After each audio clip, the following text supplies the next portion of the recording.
gonna give it a try, so. Minute or two.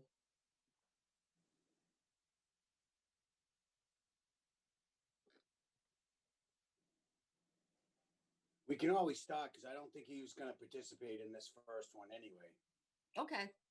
Do Is that, you want to be, you open up the meeting and you can be chair.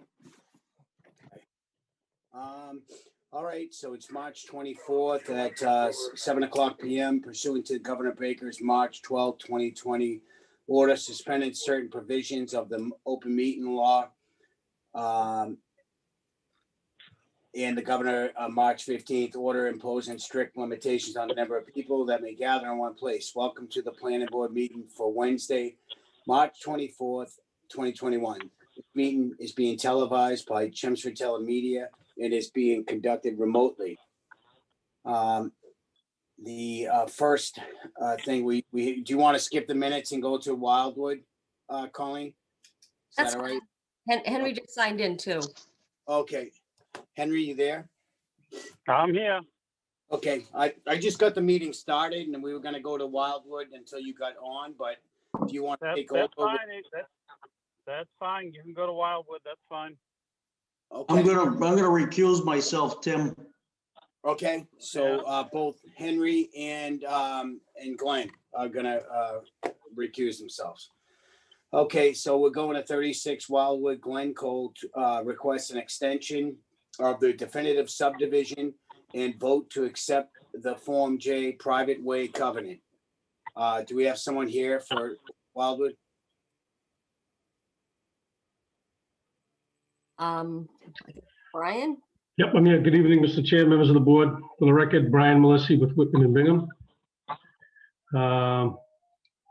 What we have in front of you is a request for an extension on the definitive subdivision of approval. I believe it was a little while ago, not quite 2 years ago, at your June 26th meeting of 2019, there was an extension granted. I guess we're under the impression that because of the state of emergency and the tolling that the state of emergency provides, that the approval may still be valid, but again, it's going to run out shortly. So we thought it prudent to ask for another extension if the board would see fit to do that. And as well, some paperwork, some cleanup of the paperwork, the Form J, which is the private way covenant, which was passed in draft form during the subdivision hearing, but now, from what I understand, you have it in a form that can be voted on and recorded. Okay. Anything else that we need to know, Brian? I suppose I should tell you, I don't know if anybody from the board has gone down to the site, but if you remember, it was really a 3-lot subdivision. One was the existing house at 26 Wildwood. And it was a subdivision that called for 2 private ways, one coming off of Cypress Street, one coming off of Wildwood. Half of the subdivision was completed with the construction of a home on the way that came off of Cypress. And so really the extension is just to allow the developer to continue on with the roadway off of Wildwood. Okay. All right, so we'll go around the board, see if anyone has any questions. Nancy?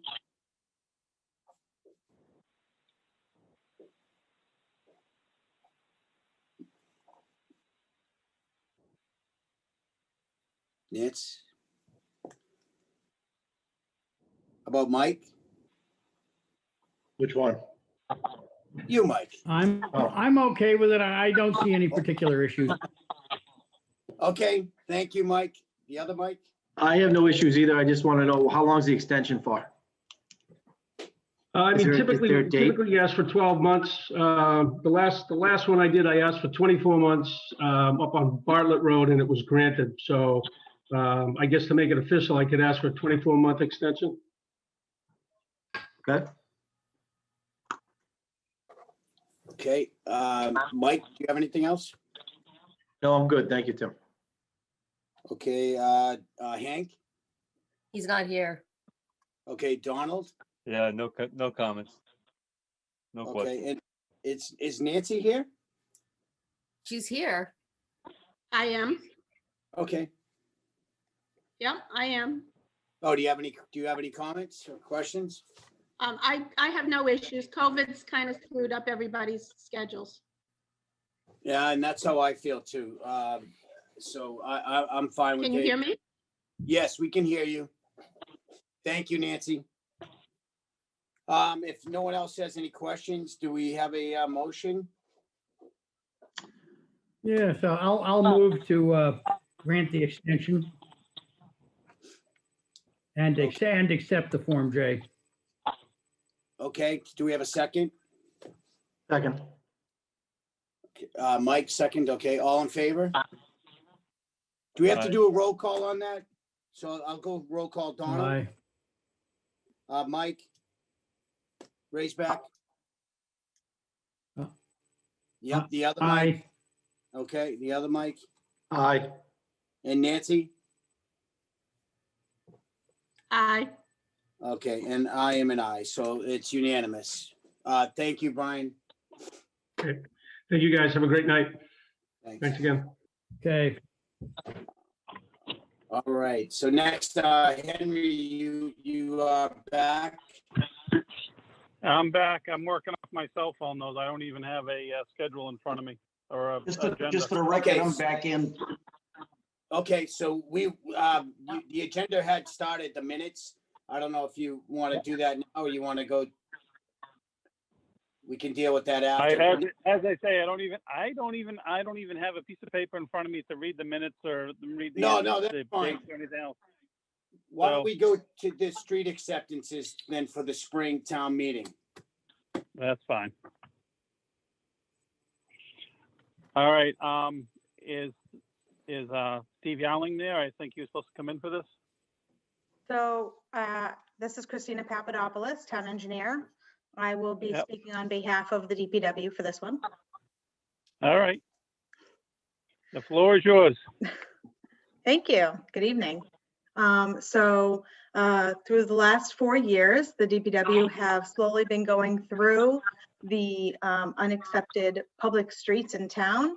And this time, well, last year we didn't because of COVID, but otherwise we have been. And now we have 7 streets in front of you that we would like to go forward and publicly accept at the next town meeting. These streets are well-traveled ways and we've all known and used them as public streets. So this really is just formalizing the process. For whatever reason, we don't know why, but they somehow did not get accepted through the formal process. So this is our effort at moving forward and doing that. The following streets are what we're looking to accept: Hazen Street, Chamberlain Road, Tadmuck Road, Tuttle Road, Twist Road, Oak Street, and Maple Road. Those 7 streets.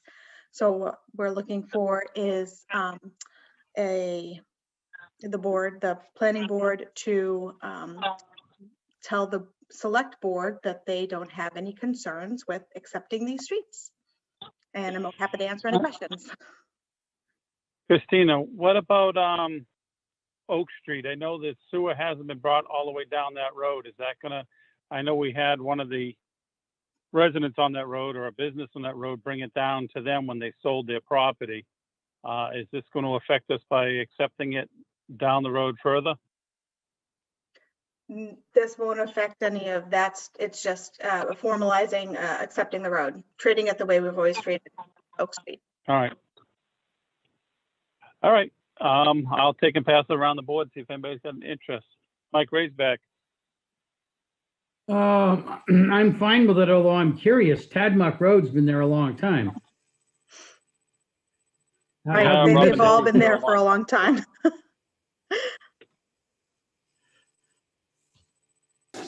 You all set, Mike? You asking me? Yeah, I'm I'm fine. fine. Yeah. Mike Walsh, I'm good. Nancy Arroway. Yeah, couple questions for Christina. Are we already doing plowing and maintenance on these roads? Yes. Have they been verified as being meeting the road standards? Yes, they have been in existence for a very long time, and we have been treating them and maintaining them as though they were public streets. This is just formalizing the process.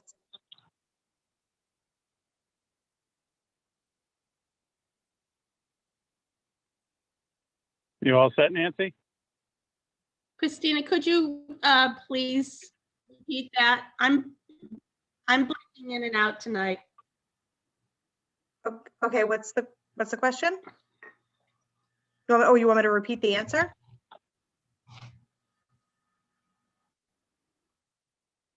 Yes, could you repeat the answer on whether or not they've been verified as meeting the design standards for roads in Chelmsford, for public roads? So yes, because they have been around for a very long time, we have been treating them as such and maintaining them as such. So they were always meant to be public streets, and but this is formalizing the process. Thank you much. No problem. And Hank's not it. How about Don? Good. Glenn? No, I'm good with it. I'm fine with it too. So you're looking for a vote from us to approve it for the document? Yes, so I believe it is that you will or recommend to the board, to the select board, that you do not have concerns, something like that. Not I'll exactly. give a motion to recommend to the Board of Selectmen that the planning board has no concerns with this. Second. All in favor? Aye. Aye. Aye. Aye. I can't see any hands shaking, but if Colleen, if you see anybody that's got a concern, let me know. But other than that, I think we're unanimous. All right, thank you so much. What's next on the agenda?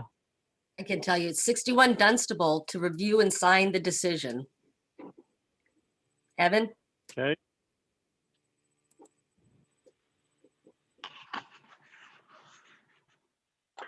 Good evening. So you have I sent out a prepared draft, positive finding of applicability.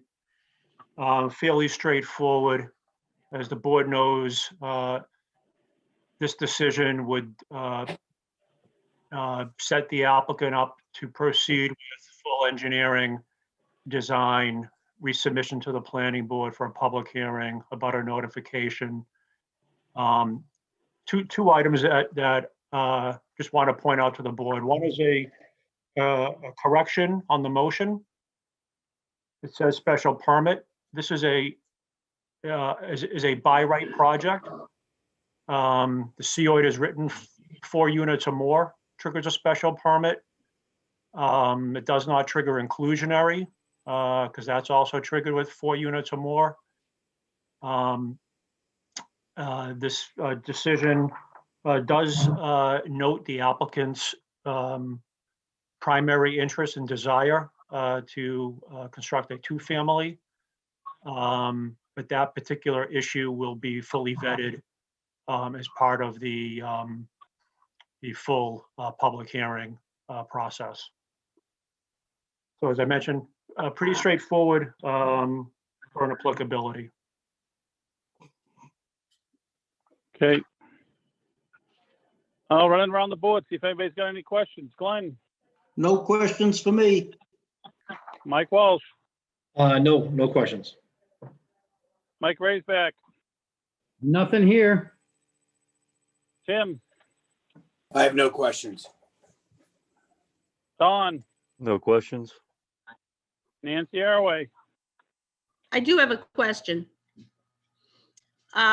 If the applicant comes back with a plan for a 2-family, as opposed to a 3-family, and it is by right, do they even have to come to the planning board to get approval? Yes, the COID is written where by right projects still require a zoning permit via site plan approval.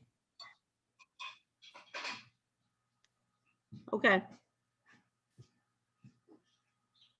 So you're all set, Nancy? Yeah, I'm all set. I entertain a motion. I give you a motion to approve the signing of the Applicability. applicability. Second.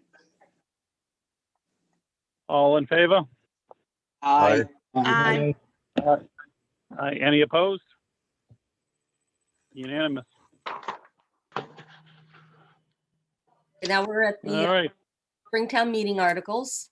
Since we have a guest here, do you want to start with that, Henry? Sure. Sure.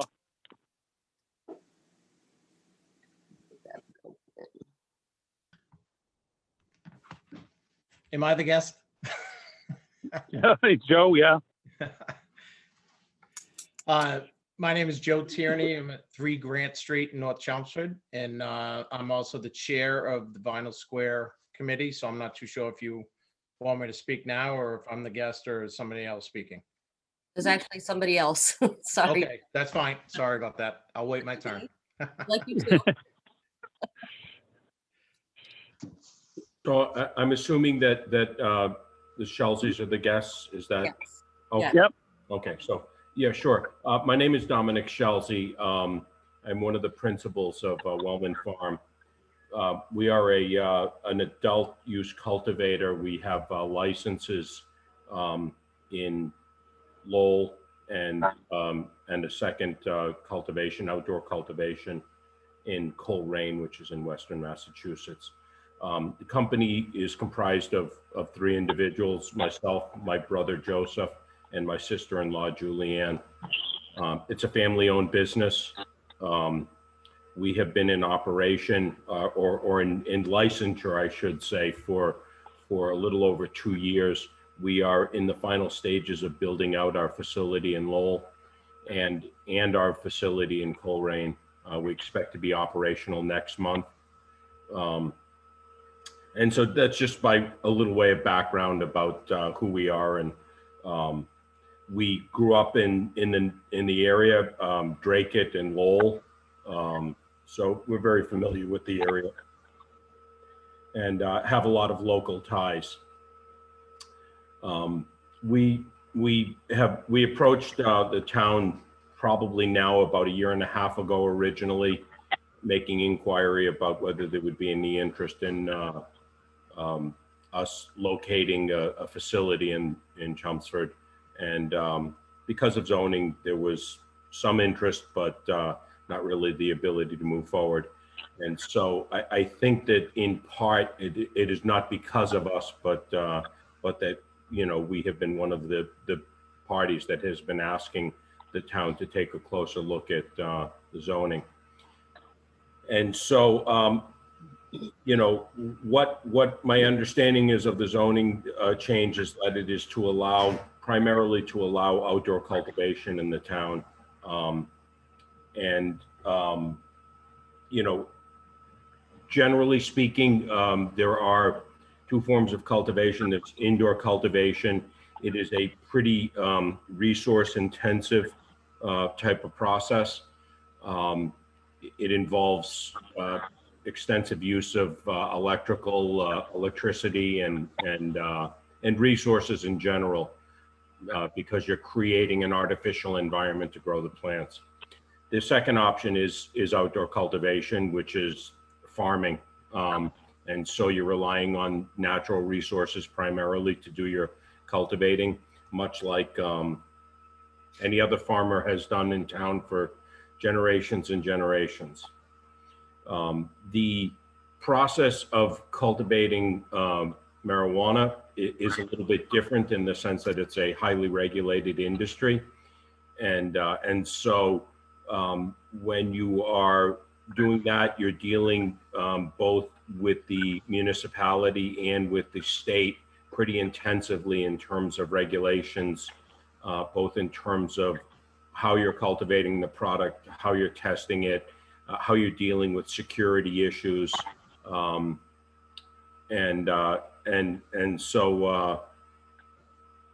you know, those are some of the factors that come into play in this process. If the town were to consider, you know, our request and ultimately grant a host community agreement, the zone change, my understanding is the zone change would need to be implemented in order to permit that use in town. I do understand that there were a couple of questions that people raised, and so maybe rather than waiting to have those questions need to be re-asked, I'd jump into some of the what I understand are some of the questions or concerns that people have, and discuss how this works functionally and from a security perspective. Functionally, you're talking about a maximum cultivation area of 2 acres of 100,000 square feet, which is a little bit more than 2 acres, but roughly 2 acres. And so that is the maximum amount that is allowed for any cultivator in the state of Massachusetts. And so, you know, you're talking about the equivalent of a 2-acre house lot or any other 2-acre parcel, just to give you a understanding of the scope of what is being discussed. The facility would go through a local regulatory process where we would submit a request. We would produce a security plan amongst other plans that would be submitted to the police department for their review and approval. And then ultimately we would get a host community agreement that would be submitted to the state, and would go through the regulatory process of reviewing all of our plans, all of our operating procedures, and they would be reviewed and hopefully ultimately approved by the state. And so that's just a basic thumbnail sketch of how the process works. As to the physical makeout of the facility, it is, as I said, up to a 2-acre facility. It would require buildings that would be part of that. So you would be doing any of your drying or processing of the product, and processing would mean just simply preparing it for bulk sale indoors. And so there would be a small outbuilding that would generally be part of an outdoor cultivation facility where those type of things would be being done. The facility is fenced with a high fence, a security fence, and the fence and the security includes, in addition to that, limited access. So anyone entering the facility would need to have credentials in order to get in, or would need to be signed in by security personnel in the facility. There are cameras at all areas of the facility. And so our facility in Coleraine has approximately 40 cameras in that 2-acre area that are monitoring all activity in the area. And in addition to that, there are motion sensors both inside and in the field that would detect any motion during areas where the alarm is set.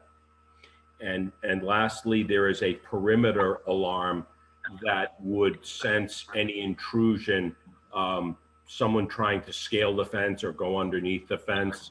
It's a fiber optic cable that runs around the perimeter of the fence and is able to detect any motion in the fence. And so those are some of the security measures that are used to safeguard the location. And so, you know, that's just, again, a basic understanding of what the security is. I know that there were some questions, some concerns that some people raised about the smell in the facility. And so I'll take a minute and address myself to that. Generally speaking, the plant does not have a great deal of odor. It is generally in roughly the last month of the growth cycle where people who are familiar with it, you know, and will smell it. And so it's approximately a 30 to 45 day period where you're going to have smell. Some people like the smell, some people don't like the smell. It's really like a lot of other plants that are grown in that sense. It's just a personal preference thing. I happen to like the smell. Some people are less favorably inclined to it, but that's the reality. And so it's about a 30 to 45 day period. The biggest thing that you can do there are a number of things that you can do to control smell. You can plant beneficial plants in the area that will help to mask or create a different scent profile. You can, the biggest factor is to be able to put the facility in a remote area so that you're not in a high density area of town. And as I said, you know, you're dealing with this circumstance for about a month during the year. One of the things, this is Joe Schelsey speaking, I wanted to mention is that with reference to the physical security, each of the plants would have an RFID card attached to every plant, and it would be tracked through a software system that's monitored by the state of Massachusetts from the beginning of the plant's growth cycle all the way to its final sale. And so that inventory and tracking would be a very important part of the process of securing the plant. Another thing that will help to benefit the community in terms of safety is that the people in town are already receiving cannabis that's being delivered, or they're going out to Tingsboro or the other towns around Chelmsford to purchase this. And the delivery vehicles are coming into town and delivering it. And so you're getting all of the perceived disadvantages without the advantages. In your case, by making the decision to try to, I guess, avoid or not involve yourself for whatever reason in this current industry. So I wanted to point that out and just leave it at that for now. Well, thank you. I will pass you around the board to see if they've got any questions for you. I'll start with you, Nancy. I'm sure we'll get to know. Yeah, I don't think I have any questions at this time. Mike Raisback. Nor do I. I'm pretty familiar where I was at one point with the state regulations, so I know what they're going through. Mike Walsh. Thank you for the understanding of the procedures. I appreciate that, Dominic. Quick question for you. Did I hear you say that you've been talking to the town? Is there a particular property that you currently own or are looking to purchase that if it gets rezoned? No, we would probably be looking to lease a parcel and work with a local farmer to lease a portion of a farm to operate. Okay, but you've been talking to the town though for the past couple of months, or? Longer period. We first talked to Evan probably over a year ago. You know, we were looking initially at doing an indoor facility, and it seemed like one of the other things that I probably should mention, Mike, in terms of our presentation that I neglected, is that we understand that the town has some substantial issues with sewer, and so the issue, the town was less receptive to the idea of us coming in because of the intensity of the use in the sewer system. And one of the things that outdoor cultivation does is it eliminates that whole issue. It provides the same revenue stream that the indoor cultivation would, but has zero impact on the sewer system, or even, you know, relatively limited impact on septic. Okay, so you're looking for an outdoor facility? Correct. So with the marijuana, the outdoor facilities, do they, in this climate, there's a lot of them in this area? There are a growing number. I wouldn't say that there are a lot. There are a growing number. The growth cycle of cannabis is very similar to corn or a lot of other crops that are grown here in New England. And so the climate may not be ideal, but it probably isn't ideal to grow corn either. So it's a good climate for that. We have nice hot summers, which the plant likes. It prefers a little bit drier climate, but there are ways to deal with that. But long story short, yes, the climate is pretty good for this type of growth cycle. Great, I didn't know that. Thank you very much. That's all I have, Henry. Tim, I'm all set. I think you answered a couple of my questions with Mike, so I'm good for now. Thank you for your time. Sure. Glenn. Yeah, I got no questions. All right. I'm sure a lot of people are familiar with the health benefits for this too. And that's basically what we're talking about is the growing of a medical marijuana facility, if I believe correct. Evan, if he's looking for an outdoor facility in the zoning area that we are showing right now, is there any possibility for an outdoor facility? Pretty limited, if not impossible, in my opinion. Yeah. All right. Is there, So, maybe something again, for the board to talk about? the planning board's well aware, this is only proposed in 2 zoning districts, I IA understand, that's and why I- CB. I'm not aware of All right. any farms in the IA or CB zoning districts. So you'd be talking about leasing an existing developed piece of property, ripping up pavement, demolishing a building. Yeah. All All right. And it's, it's one of these things that's kind of baby steps to start with, but that may be something for us to think about. All right. Is there anybody else that wants to talk on the marijuana or on the cannabis? I'll ask whoever Colleen? whoever wants to speak and turn on their camera and we'll recognize you.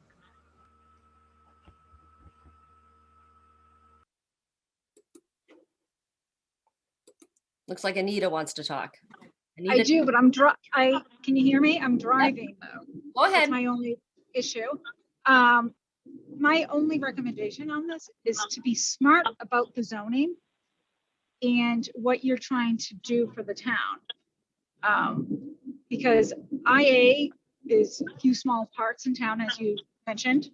And the opportunity cost of allowing this, what are you giving up? Because yes, this is a revenue stream, but you also are running the risk of giving up something. So just be very careful about how you present zoning in town. Be smart about it.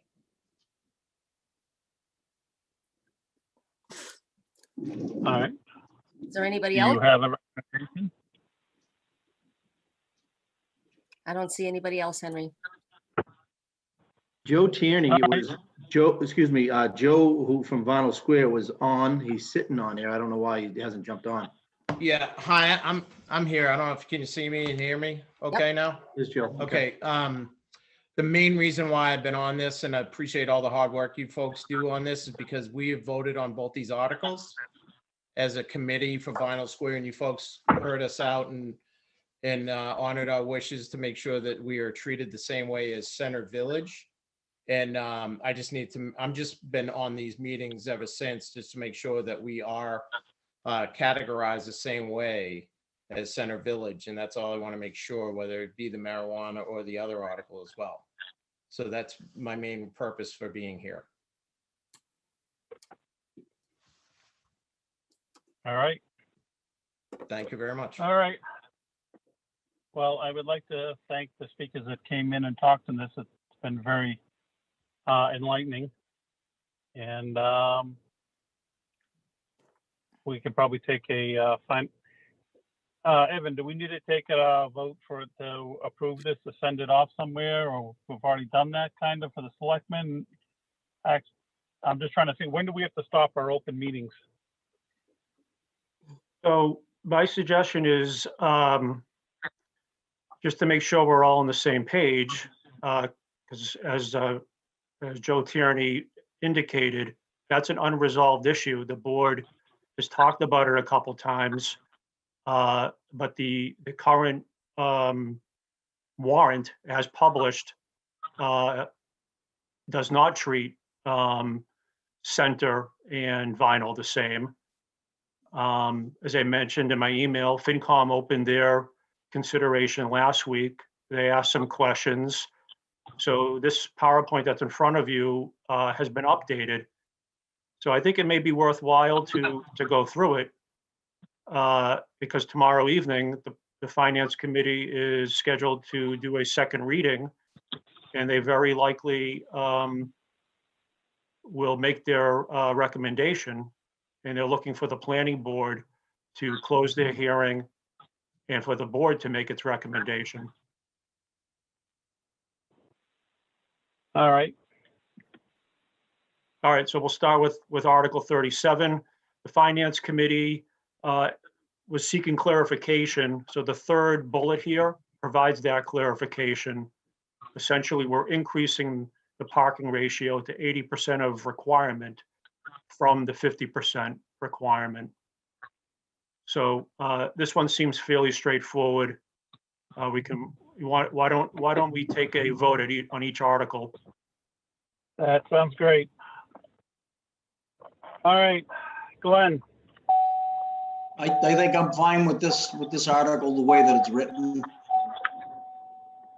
Nancy. Yeah, I'm fine with this. Mike Raisback. I'm good with it. Mike Walsh. Go with it. Jim Shannon. I'm good with it. Don. No questions, no comments. I'm fine with it too. So a motion to recommend Article 37 as Your motion to recommend Article 37 to the town meeting. Second. who seconded All in that? favor? Tim, Tim. Okay. Okay. All in favor? Aye. Aye. Aye. Aye. Aye. Is anybody opposed? unanimous. Okay, next slide, Article 38.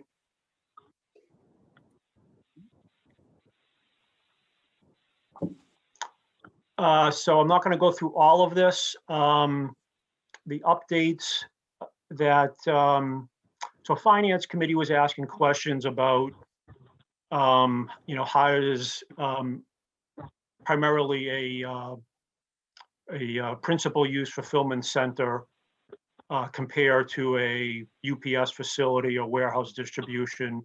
So we spent some time discussing that. Next slide.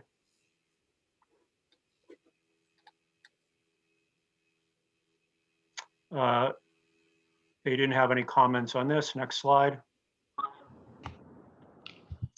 They seem to indicate an interest to provide some examples as to how and where this is going on in Massachusetts.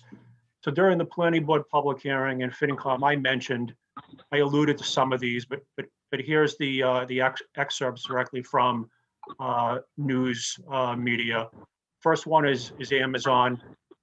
Amazon is the most predominant, fulfillment center operator in the region. What's important to note here is that their warehouses or fulfillment centers range from a small of 26,000 square feet in an urban environment, upwards of a million square feet based upon opportunities. Next one is Stop and Shop.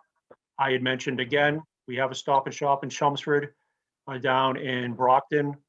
They essentially closed the retail and reopened it as a online fulfillment center. Walmart, right up in Salem, New Hampshire. I did a pilot micro fulfillment center of 20,000 square feet. And they are in the process of expanding that concept, to their national portfolio. And then when it comes to ghost kitchens, this is going to be updated for tomorrow's FinCom. Our Chelmsford facility, our Chelmsford Bertucci's, is operating a Guy Fieri Flavor Town, as well as a Beast Burger and some sort of wing, chicken wing, ghost kitchen. So these are not concepts. These are things that are happening in town and around town. Next slide.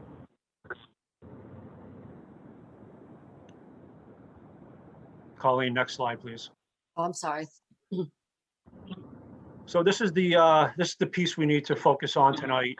The maps have changed. Finance committee, not being planners, wanted to see blow-ups of the zoning map so that they were able to zoom in and have a better understanding as to where these zoning districts were located in the town and the streets and the abutting neighborhoods and so forth.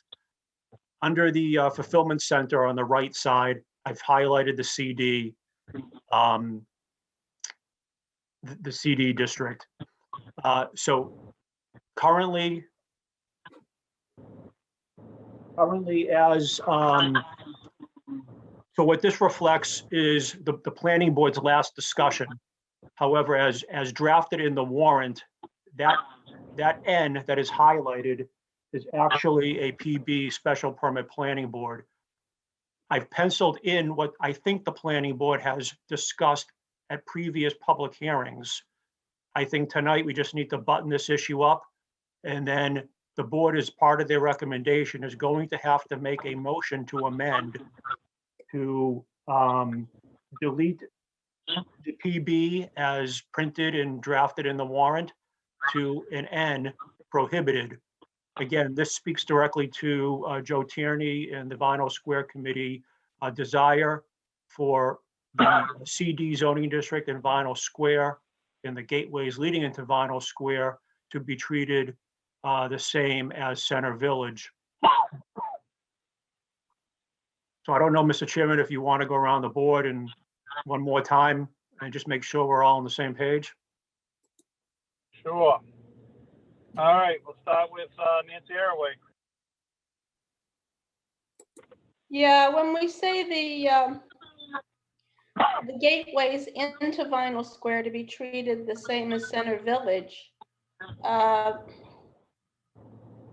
what areas are we talking about here, and treated in what way is Center Village? Because the gateways into Center Village are zoned the same as Vinyl Square, not as CC or CV. Yeah, so the gate on the upper left corner map shows the CD zoning district that encompasses Vinyl Square and some of the gateways leading into Vinyl Square. So the CD extends down Middlesex Street to the mill. It also extends down Princeton Street and includes the mill. I think it's called the Gillette Mill for lack of a better name. And then it extends down a slight portion of Tingsboro Road. So the mills on one side of the road are CD and the mills on the other side of the road are industrial? Correct. So at the last Vinyl Square Committee meeting, I did engage with them just to make sure that they fully understood what they meant by being treated the same. And I, did bring to their attention that while there are some similarities, there are obvious differences. And at the end of the day, if town meeting approves the prohibition in the CD zoning districts, those businesses located in North Chelmsford CD zoning district will not be afforded this opportunity. So I think, I don't want to speak for the committee, but I think Joe Tierney and his committee fully understands, the issue and the ancillary issues associated with what's being discussed here.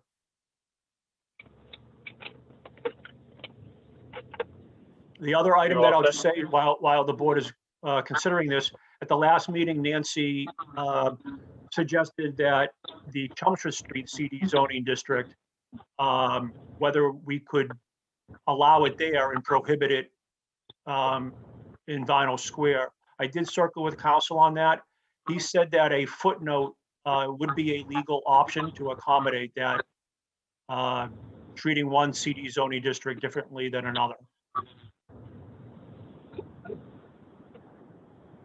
Okay. I guess my concern is that the 110 area between the center and 495, if we eliminate it from Vinyl Square, we're also eliminating it from that area, and that certainly wasn't the intent. So as I just mentioned, town council indicated that if the planning board wanted to, you could have a footnote in the use table that said that it was permitted in the CD zoning district from 495 down Chelmsford Street to, I think it's Fletcher or Wilson Street. So that's a legal option if the planning board and town meeting wants to treat that particular CD zoning district differently and allow this opportunity. My impression is, I'm okay with that, Evan. My impression is that for some future town meeting, we should look at rethinking the zoning for Vinyl Square, because if we're taking the mills and treating them as a walking area, as walking plazas, which is basically how we have Center Village zoned, that's maybe not the right thing to do.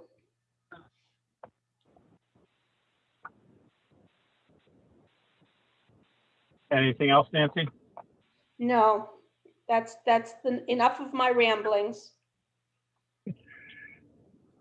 Mike Raisback.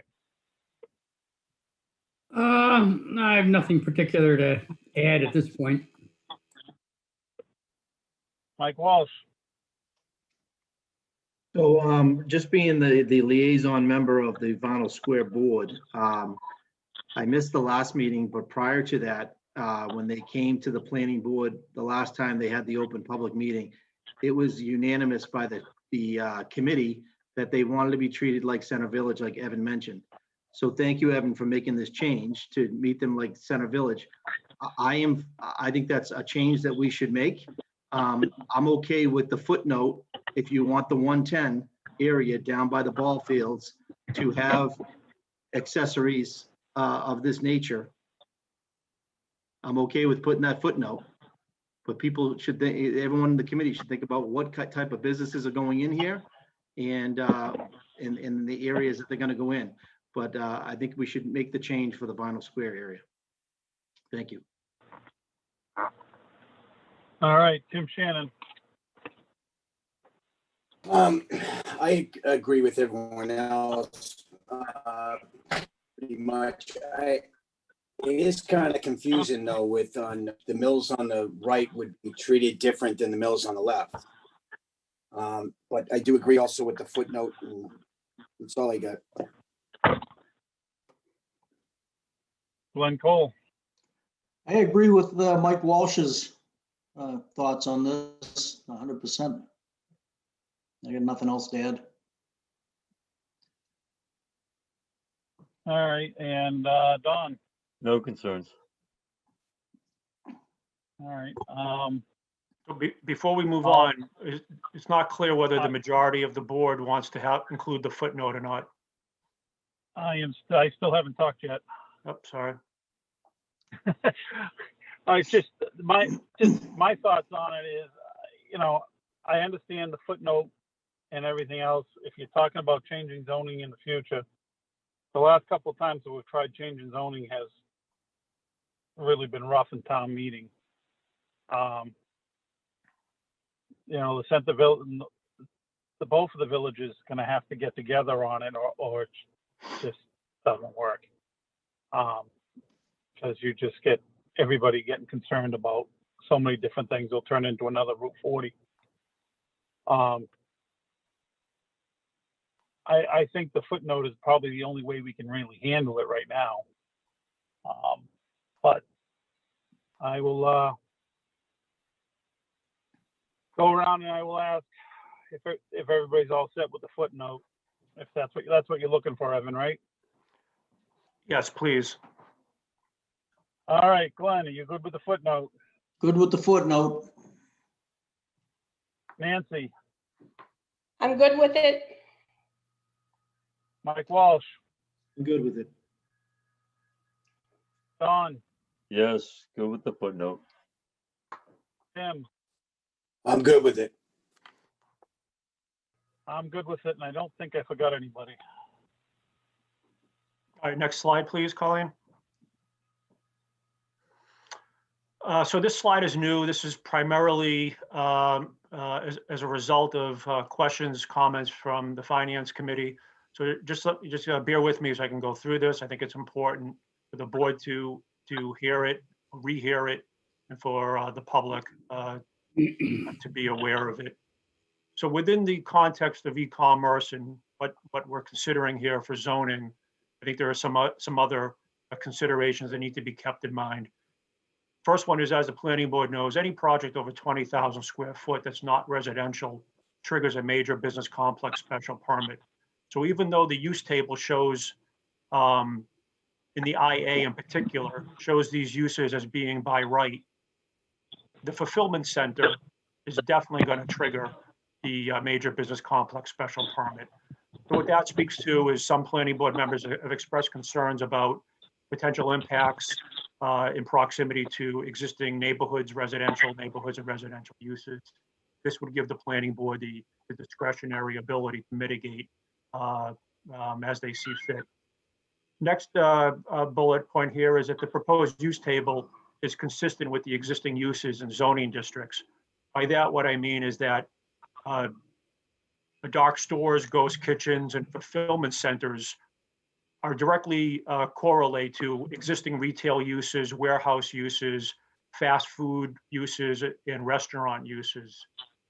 Next item here is with the exception of the principal use fulfillment center, all other uses are likely to be reuse of existing square footage. I think we've covered that. The principal use fulfillment center, however, would likely require demolition of existing square footage and then new construction.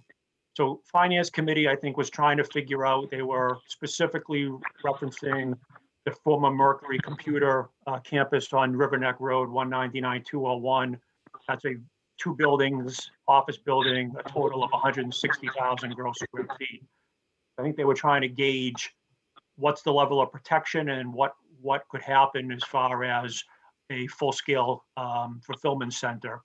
So based upon FAR in the IA, which is a 0.45 by right, you could have 19,602 square feet based upon a 0.45 FAR. If they come in through the COID or BAOD, that can increase up to a 0.67, which would be 29,185 square feet. So that gives you a range of total gross square footage on a per acre basis. And then people can understand the scope and scale related to specifically in Chelmsford, not comparing it to Amazon facilities in other parts of the state or the country. The next and final item related to fulfillment centers is that they target locations that have a close proximity and easy highway access. So for Chelmsford, that's going to be 129 and Technology Drive. While there's an limited industrial use at North Chelmsford at the mills, they're not going to locate a traditional full-scale fulfillment center in North Chelmsford that far away from the highway. And then the rest of the slide speaks more to that these uses are very similar to existing uses in the use table. For example, retail stores are currently permitted in the CA, CB, and CC. That's what a dark store essentially is. Fast food restaurants are permitted in the CB and CC, as in restaurants are in the CB, CC, CD, and CV. That's what ghost kitchens are. I think that's fairly self-explanatory. Next slide, please. Okay, so that covers it for Article 38. I think as we discussed, we're looking for a motion to recommend with two amendments. One is to change the PB in the CD use table from a PB to an N, and then add a footnote to permit the accessory fulfillment center in the Chelmsford Street CD zoning district from 495, and I think it ends at Wilson Street. I'll give a motion on that, the way that Evan worded it. And I'll second it. All right, I have a vote. Aye. Aye. Aye. Mike? Aye. Anybody opposed? All right, Okay, so we'll do the same thing for Article 39. It was good to hear the subject matter expert this evening provide some additional insight and clarification. The edits to this page, the first one is under cultivator in the italics. I've mentioned this to the planning board. The state specifically indicates that for purposes of the Cannabis Control Commission's definition and regulation, cultivation does not meet the state's definition of agriculture. So that needs to be cleared up and understood, even if we're talking about outdoor cultivation, that is not going to qualify for agriculture under the state's definition, and then subsequently under the Chelmsford's zoning definition. The next addition in this is the fifth bullet. FinCom specifically asked, what is the process that takes place at the local level before a proponent can submit to the Cannabis Control Commission? I had a fairly good idea of FinCom, but I had to circle back with the Cannabis Control Commission to get formal clarification. As it stands now, the Board of Selectmen is required to sign the host community agreement prior to any application being submitted to the State Cannabis Control Commission.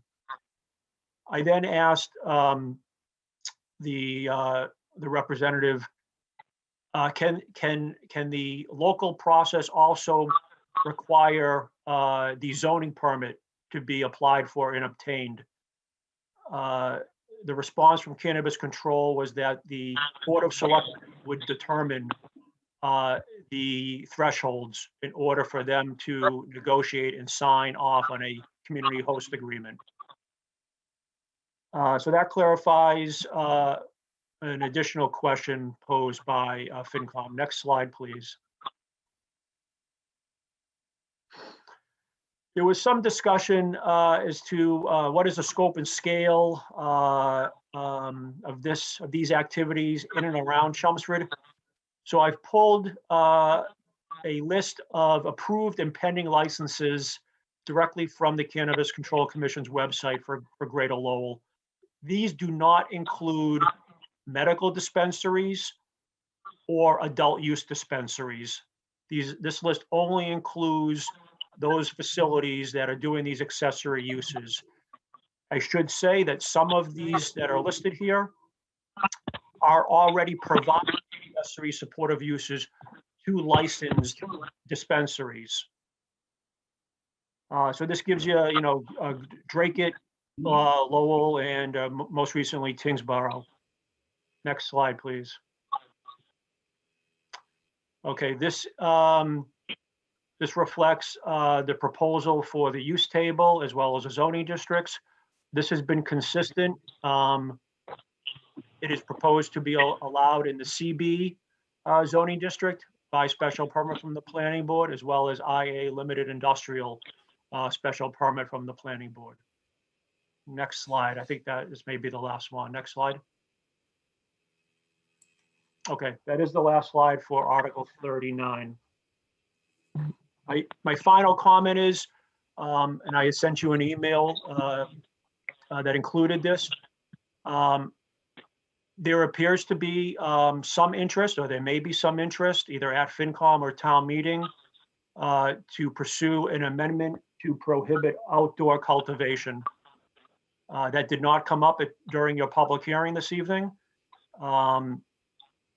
So that's, that's the best information I can provide to the board.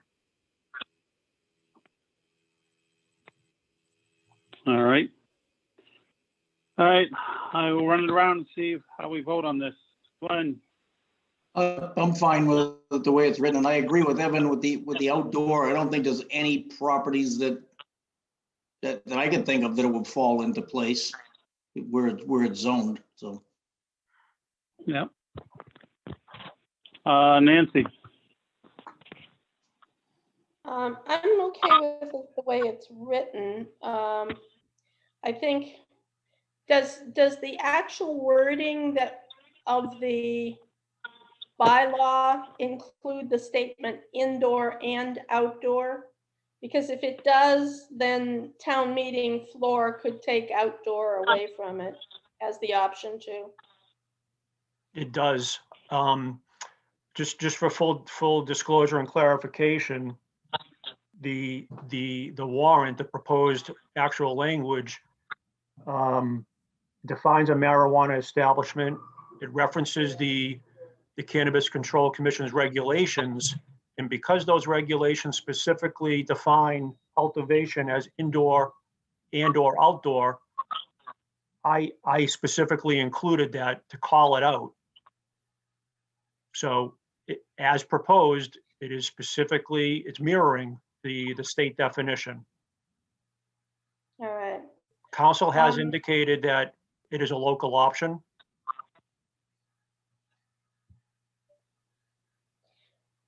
okay. So, thank you, Evan. Yep. Henry, the other question I have, I know that there is effort afoot at some state or national levels to have marijuana growing classified as agriculture. What happens if it is? How does it affect this if it gets reclassified as agriculture? Because then it falls under 40A.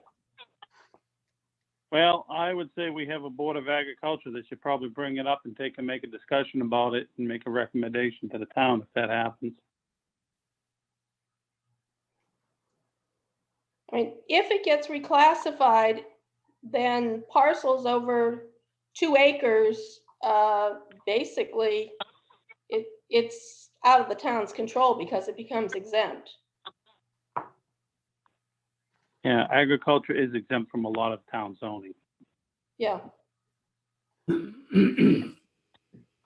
That's why you can put a barn up in a residential area. There's a lot of other things that go with that. Exactly. There's a lot of things you can do. Yeah. Yeah. Yeah. If you're exempt, there's a lot of things you can do. Yep. All right. Mike Raisback. I think we should go with it as it stands. Okay. Mike Walsh.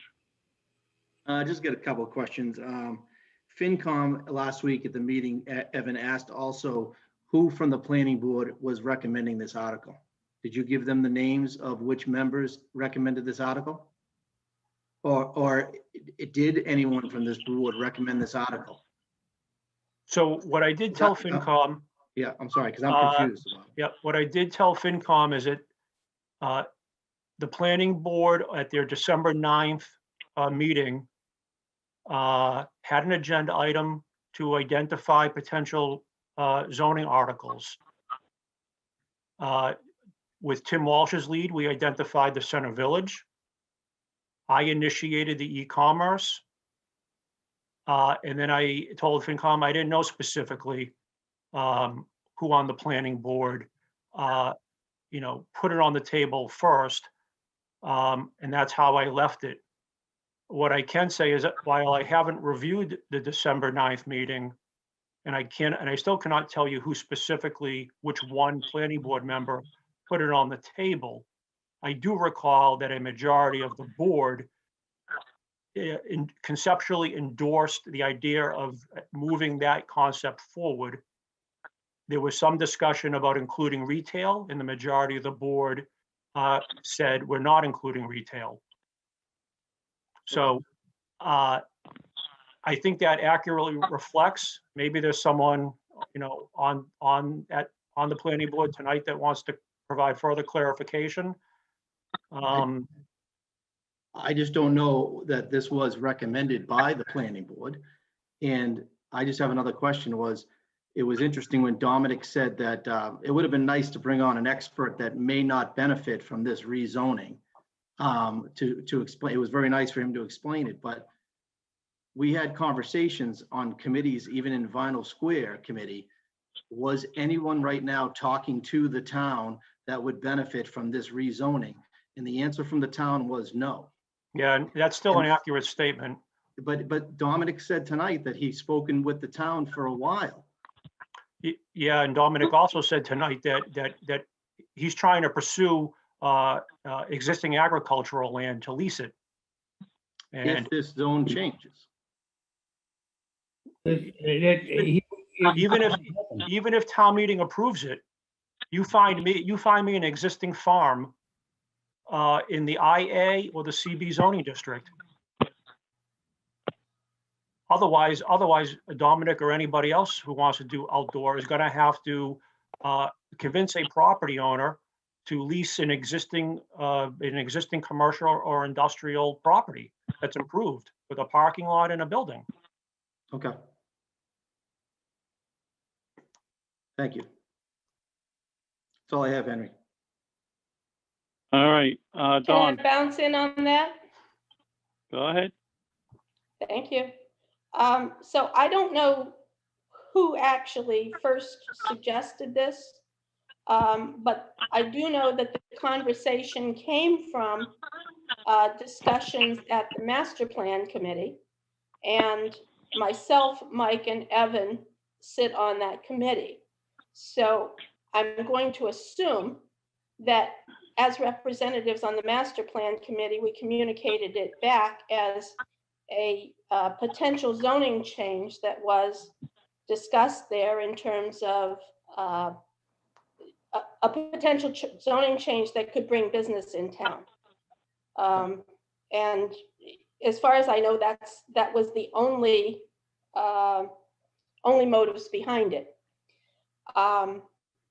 I will say, however, there is a property that is agricultural in IA. It's also owned by the town under agricultural preservation. And I think that I will be dead and gone before the town ever considers leasing it for marijuana production. But there, to be honest and put it on the table, there is a field in town that is in IA, but the town owns it. Henry, can I ask a question to Nancy Sure. or the group again? I'm glad you brought up the master plan update. It has been mentioned many times that this is part of the master plan update. And I know last week it was mentioned to the finance committee of the master plan update. I haven't missed a meeting yet, but I haven't heard a master plan update presented to the planning board. And I don't understand why we're using things from the master plan when it hasn't been presented to the planning board yet, but we're using it against four articles that the planning board's proposing. So how can we be saying, oh, this is coming from the planning? Because Mike and Nancy, you're the only ones from the planning board that know what's being discussed on the master plan. And if I'm Mike, wrong, I can answer that. if I'm wrong, tell me, but we shouldn't be saying that this is part of the master plan update when we haven't even seen it yet. Mike, I can answer that for you. Thank you. Certainly. This is not coming to the planning board as a formal recommendation of the master plan. It's coming to the planning board through the discussions that were held at the master plan committee.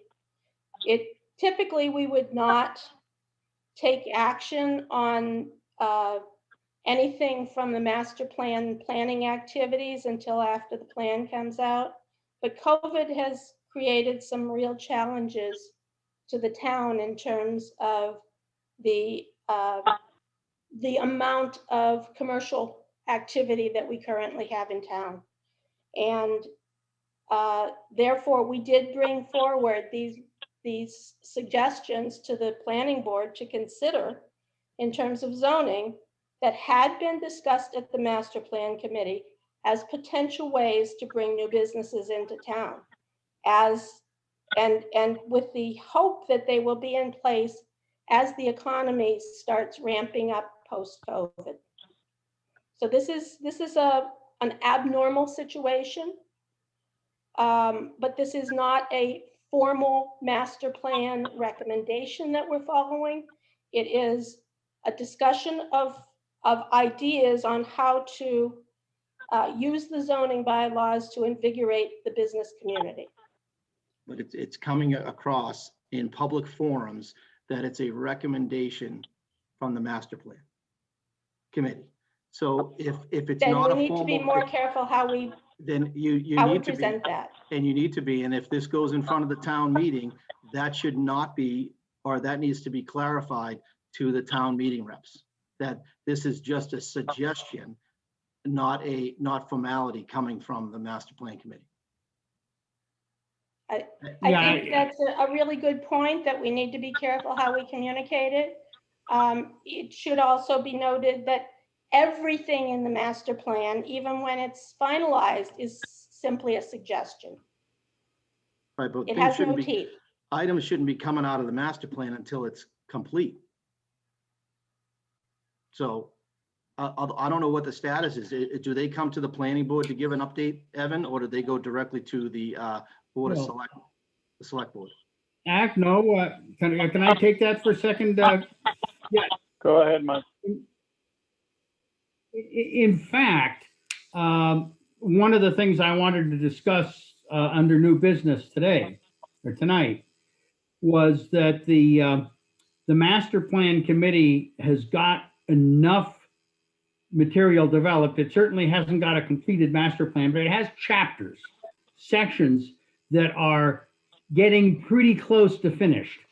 And I think it's about time that we start bringing some of these items, perhaps chapter by chapter, before the planning board for, some discussion and some review. We have to talk about exactly when we want to do that and how we want to do that. But Evan, I believe at this point, about half the chapters are in pretty close to what we would call final condition? Yeah, all of them with the exception of housing is probably 85, 90, 95% done. So just to wrap up the master plan, for Mr. Walsh and the other members, the committee on their next agenda has an agenda item to discuss the schedule moving forward for the committee to wrap up and also to present the final draft to the planning board. So it goes to the planning board, as you recall. Master Plan Update Committee is a subcommittee of the planning board. So they report directly to the elected planning board. From there, in 2010, it was presented to the Board of Selectmen. I think both boards endorsed it, and that was the extent of approvals. But your point is well taken.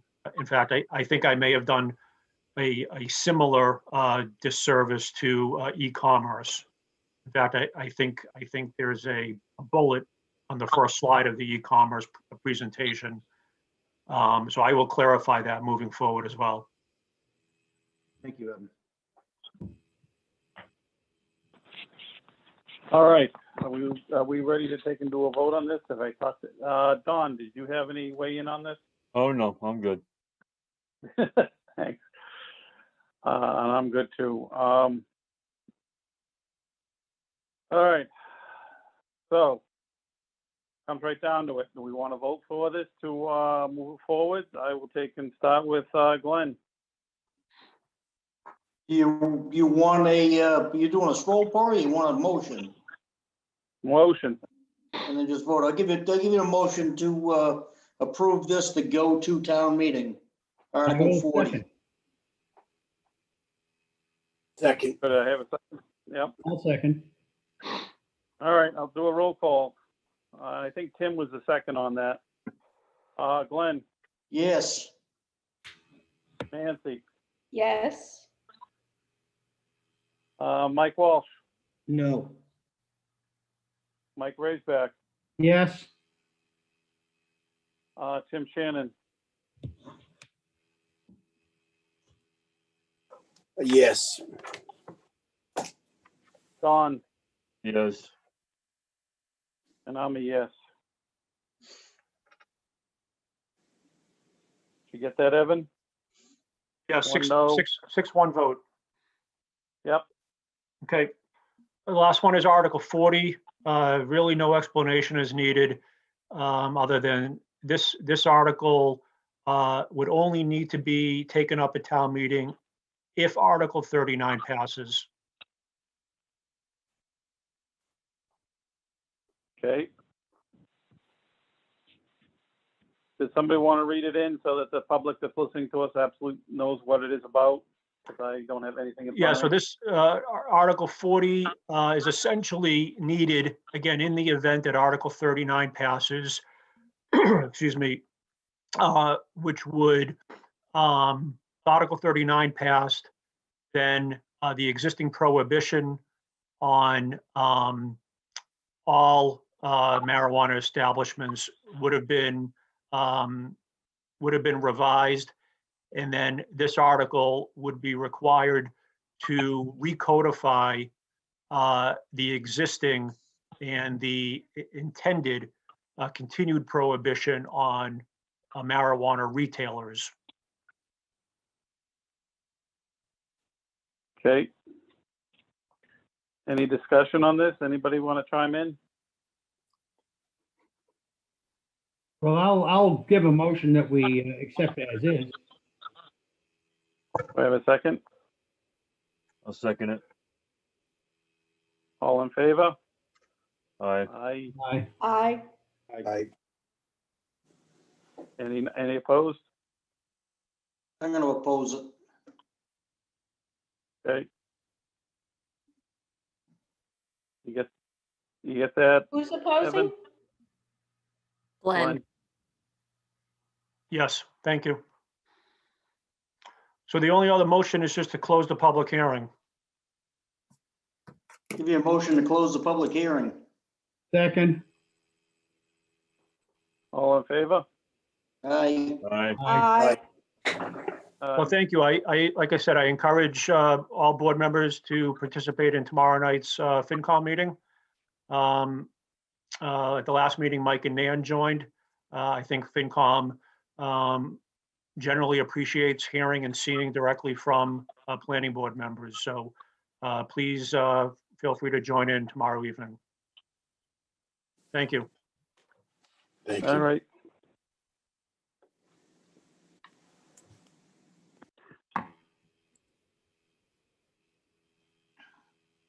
All right, what's next?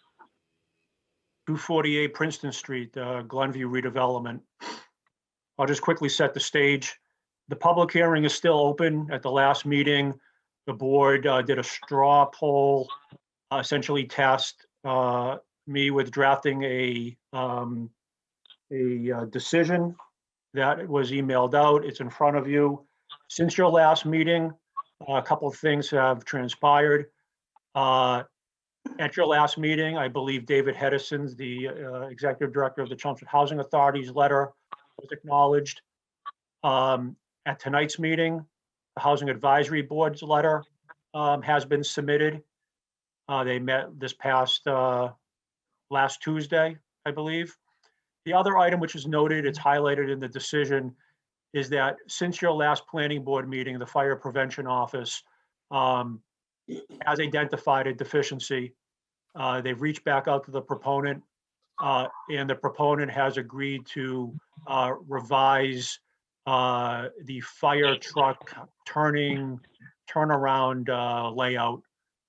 So that plan has been submitted. It's also noted as submission 4E.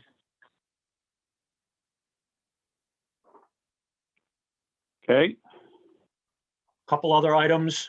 So the draft you have in front of you has my highlights. It has Nancy's edits. On finding number 7, public gathering spaces provided with. I've highlighted that because per COID, the planning board needs to make a finding that the project provides a public gathering or that it may be not applicable. My understanding is that while the project includes some sort of pocket park, that it's really private property. There could be a case made that the extensive new sidewalks are viewed as public gathering, but that's a matter for the board to determine. Under special conditions, I've highlighted the 53G traffic mitigation. Normally in the past, where there is existing parking spaces, and it's a redevelopment project, the board has waived the 53G requirement unless there's excess or additional parking spaces being required. But that's on a case-by-case basis. In some cases, the board may determine that, other miscellaneous traffic mitigation is warranted. However, I will say that generally those are projects that are not proposing sidewalks. This project is proposing to construct those sidewalks. 2 other comments that are just not in the decision right now. I think we should add the Kelvin requirement for the exterior residential lights. And then at the last meeting, I believe there was an abutter, I think it may have been Brian Harper, who was asking if the exterior acorn lights could be shielded or blackened out on the sides that face his residential property. And the board in past decisions has had a condition to that effect. That's all I have this evening. all right, Evan, I need to take just a 2-minute break. I have a issue I got to deal with. If everybody just take a 2-minute break, I'll be right back. Hey, Donna? I did call a couple times. Here's the phone right now.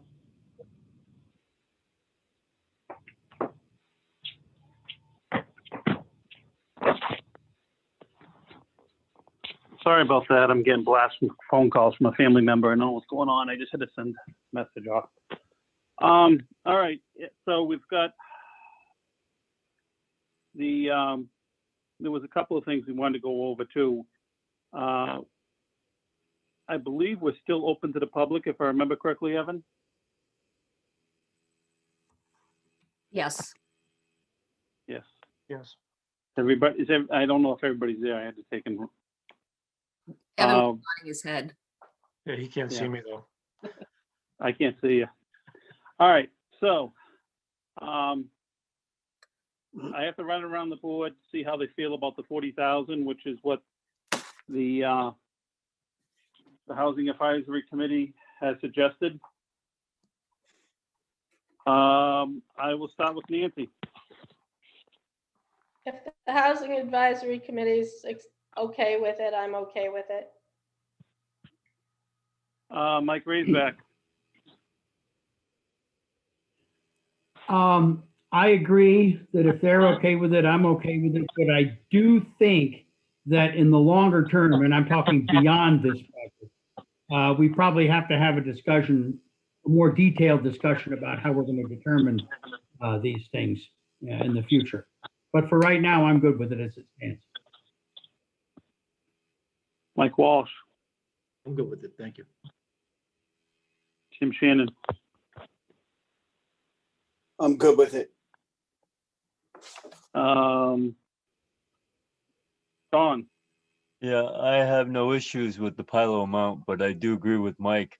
At some point, the planning board does need to take this issue into consideration, possibly at Henry at the workshop, that you have been Yep. talking about. Yep. And Glenn, Yeah, I kind of agree with it. I don't have a problem with it if David Hedison's all right with it. I think we should sit down and figure out for future what we want to do with the number, because it seems like all of the ones that have been coming in, they're way lower than what we originally talked about years ago. So we just need to relook at it. And yeah, do that in the and future. Tim, I don't think I asked you. Yeah, you did ask me. You know, All right. but since we're talking about that and you bring it up, when you have David Hedison, who's also given his opinion on it. So who do we have a meeting with? It's for us to decide about the pilo, or do we discuss this with David? It's for us to discuss what the pilo is. I mean, David Hedison's looking at one aspect of it. We have to look at different aspects of, like, what are they doing for the community? Like behind the brick house, they were donating a significant amount of land to the town. Yeah. They had a bunch of other stuff they were doing. Well, we have to weigh all these things and take it into consideration at that point. which I think has kind of been happening, because on this one, we're talking about they're going to be putting in a water line down to the end of the street. So I don't think that we're totally off on some of these, because this developer is actually, you know, doing, like you just said, more stuff for the town, plus the other part of it with the housing, affordable housing, you know, with David's recommendation. So if they had to pay the full number, they'd be building this lot out a lot more dense. Right. Realize that. Now, if they originally came with 12 and it would fit on there. And I'm pretty sure they probably could even get more if they really, Right. really So I had think that's to. what people don't understand. They just think that we're giving away and we're, you know, we're not getting the most money for the town. But in Yeah. reality, there's a lot of factors. And so I just wanted to kind of mention that. Thank Yep. you. All right. Anybody, any comments about the fire department's turnaround? Everybody all good with it now that they've seen it? I was looking at it the other day. Tim, good since with you're it. on the fire department, how do you feel about that? Well, it's acceptable to fire prevention, and I would say that it must be acceptable. Part of me wonders why they don't make it a throughway. It seems like there's enough land for you to be able to drive through the project, but you know, if fire prevention thinks it's okay, then I would have to agree with them on it. All right. Glenn, you got any issues with it? No, I'm good with it. Nancy? Yeah, not my issue. Mike? Raceback? I'm fine with it. Mike Walsh? Good, thank you. And Dawn? Yeah, no concerns. All right. I do think there's a certain value to Evan's recommendation that we black out the fixtures, or totally shield the fixtures up towards the neighbors. Does anybody have any issues with that? Nope. Speak now or forever hold your I'm good. peace. No, Mr. Chair, this is Attorney Melissa Robbins. We have no issue with a condition with the blackout going towards the neighbors. And just one other point, I know that Evan may not have been privy to this, but we did reach out to the neighbor and we have agreed to some additional landscaping on his side as well. Thank you. Good. All right. We don't have any other special permits that we need to address with this, Melissa. This is pretty much. Yeah, the only other open issue that Evan had raised within the decision is the 53G for the additional creation of parking spaces. And as the board may be aware, the rule is that it's $100 per spot created. Obviously here we're having a stark reduction in parking, and I would say a ridiculous improvement to parking and circulation and access to the site. And as Evan had pointed out, we are also, without being requested to, we're actually doing the improvements to the town-owned sidewalk, and we've already agreed to do both crosswalks. So I would say in this situation, the 53G is very much unwarranted. Yeah. That All would right. be the other action that the board would need to discuss as to contributions outside of the COID special permits. All right, does anybody have any, running around again? Glenn, 53G, would you waive it? I think we should waive the 53G. Mike Walsh, You can waive it. Mike Raisback, Yeah, I completely agree. Let's waive it. Nancy Arroway, Waive the 53G for all the reasons that Melissa stated. Tim, Waive the 53G. and Don, Yes, waive it. and I would say waive it. All right, Colleen, I think we've got most of the top ends talked about, but now I know do we have anybody in the public that wants to speak on this before we take a vote? I see Bruce Clark. Go ahead, Bruce. Yes. How come tonight's the first time public's been able to really talk? But one first question I have is on the public notice. It says that they're creating a new lot. I'm just confused. Did they change the lot lines?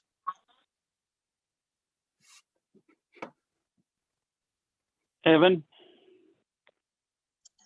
It's not really, I'm a little confused. I don't believe the project is creating a new lot. I believe it's using the existing CD. That's what I thought, but it says on the public legal notice, a 10-unit family development with associated site improvements locating on a newly created lot. So I didn't know if there's some lot line changes or. No, Evan, I can speak to that quickly. This is Melissa Robbins. It was just a discrepancy in the statement on the notice, but there is no new lot lines being created as part of this project. Okay, so the property that was zoned commercial is still the same 32,000 whatever square feet. Absolutely. Okay. And I guess I got a few comments before the board votes anyways. I noticed some comments in the paper by the board members on other proposals. And one comment was that, the overlay districts allow the board some wiggle room, but not to the extreme. So I'm hoping that they may consider this an extreme. And the board usually considers other conditions in the zoning bylaw, like the compatibility with the neighborhoods and the benefits to the town. And there was a member that mentioned that, he likes to see neighborhood and citizen people participate in these projects. And I hope the board feels, the same way on this project, as they kind of did on the Route 40 zoning and some of the other ones where there was a lot of opposition. I would also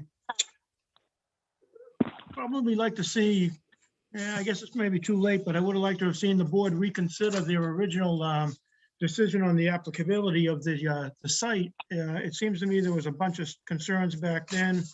There was a comment that also that a 6-unit building,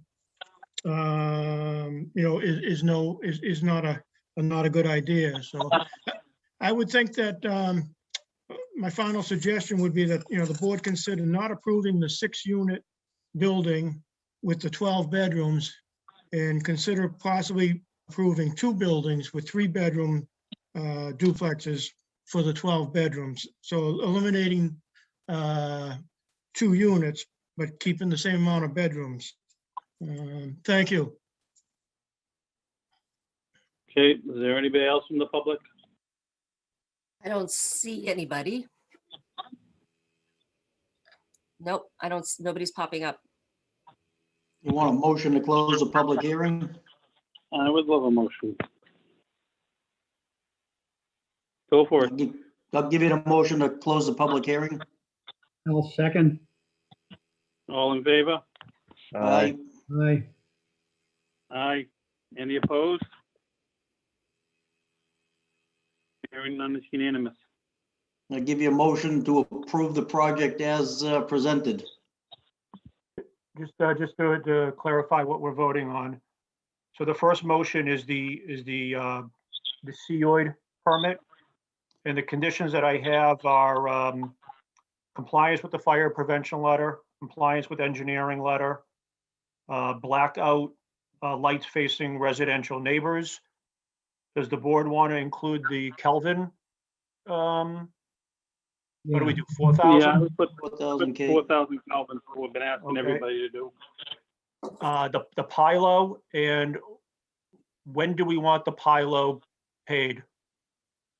We normally do prior to final occupancy. These are Yeah, condos. So my experience with condos, particularly Grist Mill, is that the developer, those funds are set aside at closing of individual units. But maybe it's best to ask this. We're drafting a condition here. We can still reach out to the proponent, maybe the attorney, if the board finds that warranted. How do you feel about this, Melissa? Could we have a condition, we have a condition that the PILO be paid halfway through? That way that we can close some of the units in order to make the payment. Okay, so at 50% prior to the 6th occupancy. Yeah, That works. I'm good with it. So that's the first motion. Once you make that motion, you'll need to make a separate motion on the PILO. Okay, Well, I'll gladly move that we grant the permits under the COID. so we have a I'll second. second. I got it. All in favor? Aye. Aye. Aye. Any opposed? Hearing none? I'd go for a second motion now. I'll move that we adopt the PILO as previously discussed. Second. All in favor? Aye. Aye. Aye. Aye. Any opposed? Okay, That's it. that's it. Thank you All very right. much. Thank you very much, members of the board. Appreciate your time and energy going into this project. All right, thank you. Pauline, what's next? We have 330 Billrica Road, a brand new public hearing. Just need someone to read in the legal ad, open the public hearing. I can do that for you. I can't do it. I know you can't. The Chelmsford Planning Board will conduct a public hearing on Wednesday, March 24th, 2021, at 7 p.m. at the Chelmsford Town Offices, 50 Billrica Road, room 204. This is obviously virtually, to consider the application of RMR Group LLC for the property located at 330 Billrica Road for the reuse of an existing 5,675 square foot into a 125 seat fast casual restaurant with a drive-through and associated improvements. You're good. That's it? Yeah, the rest What- is All right, what number Billrica Road was it? 330. 330, all right. 3:30. All right, do we have somebody from the public, somebody to speak on this? Yes, good evening, Mr. Chairman. For the record, Attorney Mark Vaughn with the law firm of Reamer Bronstein, here tonight representing the applicant in connection with the application. Very pleased to be before you. Have a few folks that I can introduce. Sarah Holland, who is with the RMR Group and SIR Properties, the property owner. We have Mary Schindler, who is with Press Cafe, who is looking to operate the restaurant in question at this location. Luke DiStefano of Bowler Engineering, the civil engineer of record for the project. We have Jason Adams, who is a traffic engineer that is here as well, and Rebecca Deserote, who is with Mogul Architects. So I promise you that we're not all going to be speaking, but I just want to let you know that we're here if a question were to come up relative to any of their disciplines. But I appreciate you taking the time to hear the application. I'm going to try not to be that long-winded because I know we've had a lot on the agenda tonight, and we did have an opportunity back in the fall to be before you for the preliminary review of this application. But we're here in connection with the special permit site plan for providing a fast casual restaurant at 330 Billrica Road, property that's owned by my client. This requires a special permit for the drive-through component that they're looking to incorporate. I think as the board will certainly recall, a couple of years ago, we followed with great interest and worked collaboratively with you and other town officials relative to a zoning bylaw change that was put forth at that time that allowed for drive-throughs to be permitted by the planning board in very limited instances where it could help to provide a valuable amenity to property along the 129 corridor. And we feel that this property certainly complies with that. And all of the criteria that are set forth in that section of the bylaw, we would be satisfying as well in terms of having to be an end cap to the property, number of seats and things of that nature. So thank you, Colleen, for bringing the plan up there. So this again shows the property in question, 330 Billrica Road. It's a large office building campus that's right on Billrica Road, and the portion of the building that we're talking about is the far right-hand side, which is where this end cap would be. That we basically are going to be taking what's today vacant office space and putting in this fast casual restaurant concept with the drive-through. If you could actually just go to the layout plan itself, maybe if Way down.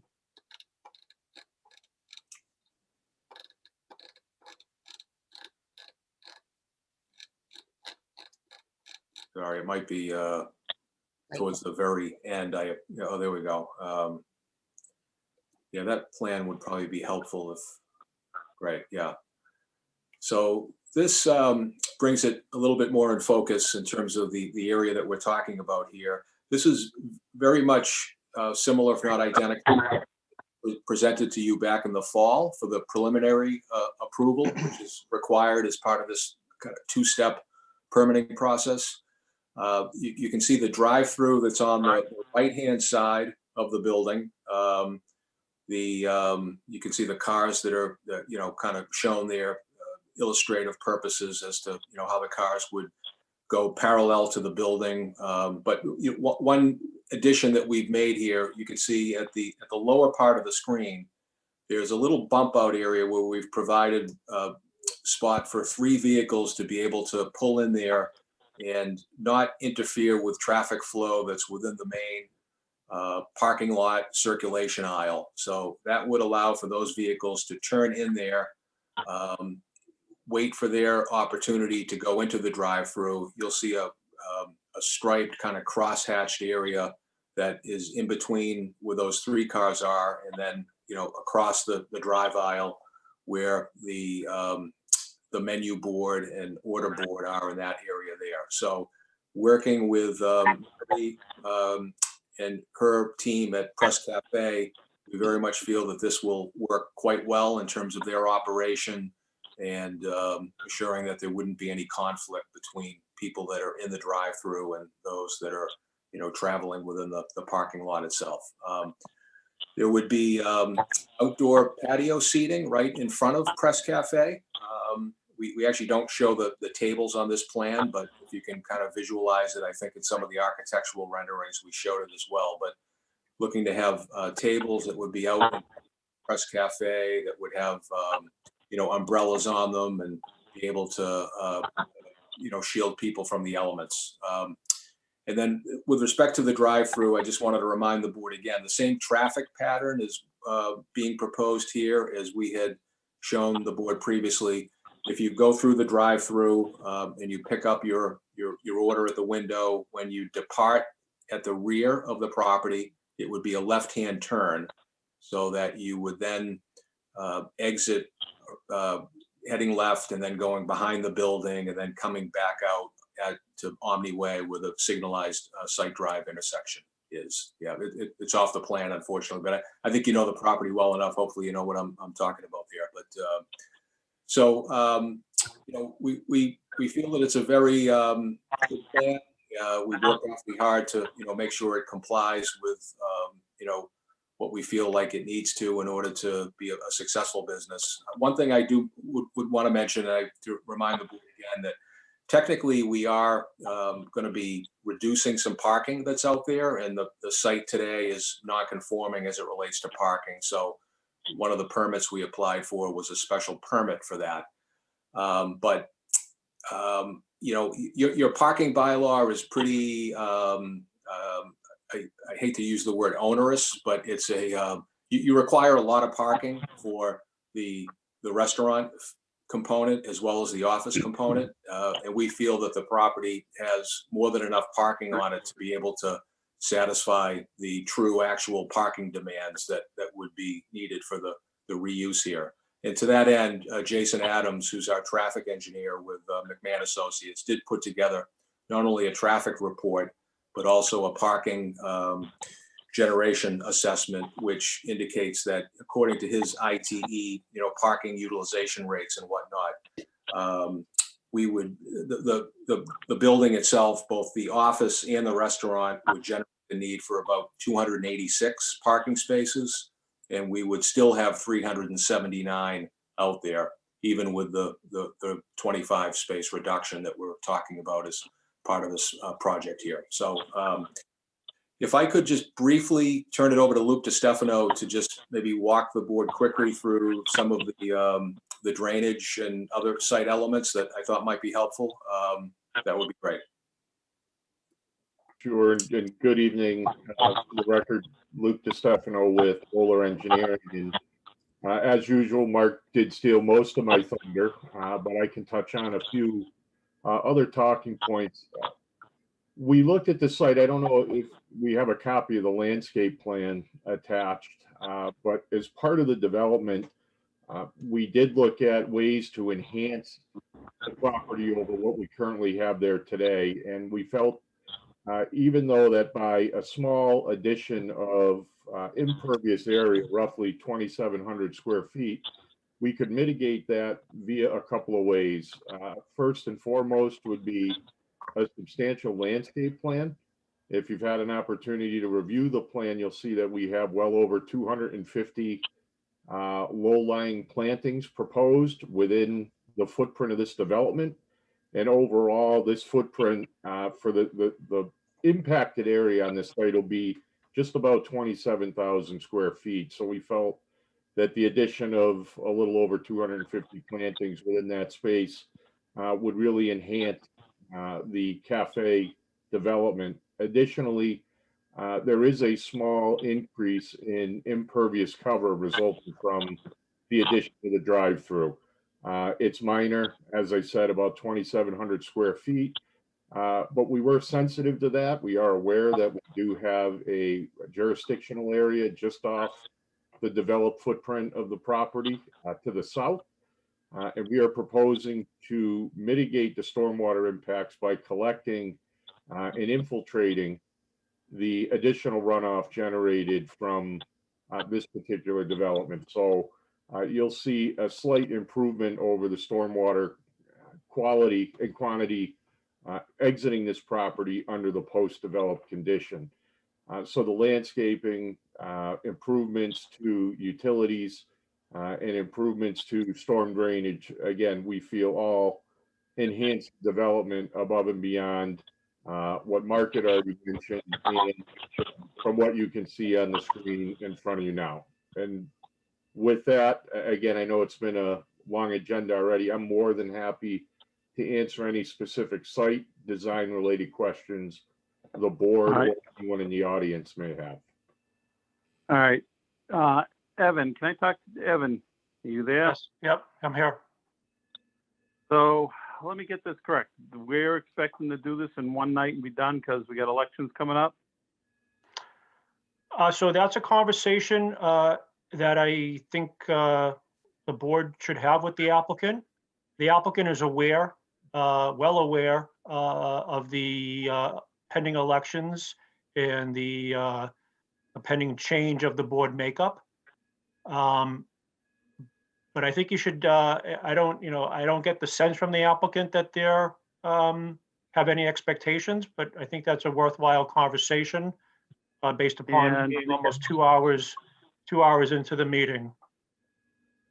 All right, and the other thing is, they're looking for a drive-through off of us, correct? Correct. We have nothing to do with landscaping at this point. So no. So the special permit, the primary special permit that's being requested is the drive-through. Within the 129 overlay, these fast casual restaurants have to meet certain requirements. My memo speaks to that.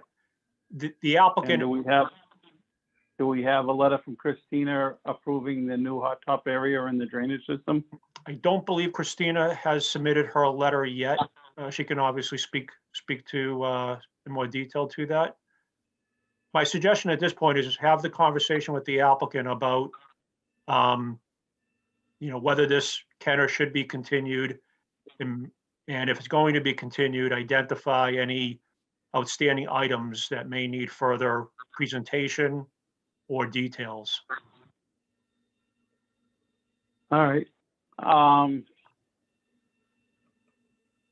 Well, let's take and run it around the board and see if anybody's got anything that they want to ask the applicant about or have, but we got to take and keep in mind, we have no letter from Christina.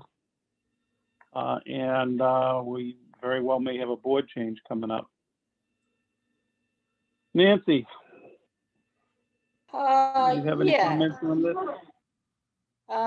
I do have issues that I want to see addressed in terms of the traffic plan.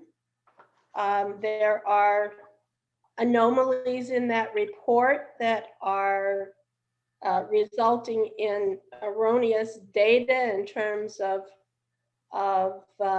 the amount of traffic that's going to be coming and going, and very particularly the amount of traffic that's going to be turning left into the driveway during rush hour in the morning. So that plan needs to be readdressed, and that turning traffic needs to be specifically addressed in that traffic report for me to vote on this in a positive way. And the other thing is that I wouldn't even consider voting on it until Christina's report is in. All right, Mike Walsh. Can you show can you show us the plan that has the entranceway that Nancy's talking about? I know there's a set of lights that's down there a little further back, but is there a entranceway to the property that doesn't have a light, or is it further, or is it the one with the light? Can someone share that on the screen? Colleen, are you there? Can you bring up the, I think it was the first sheet of the plan submission?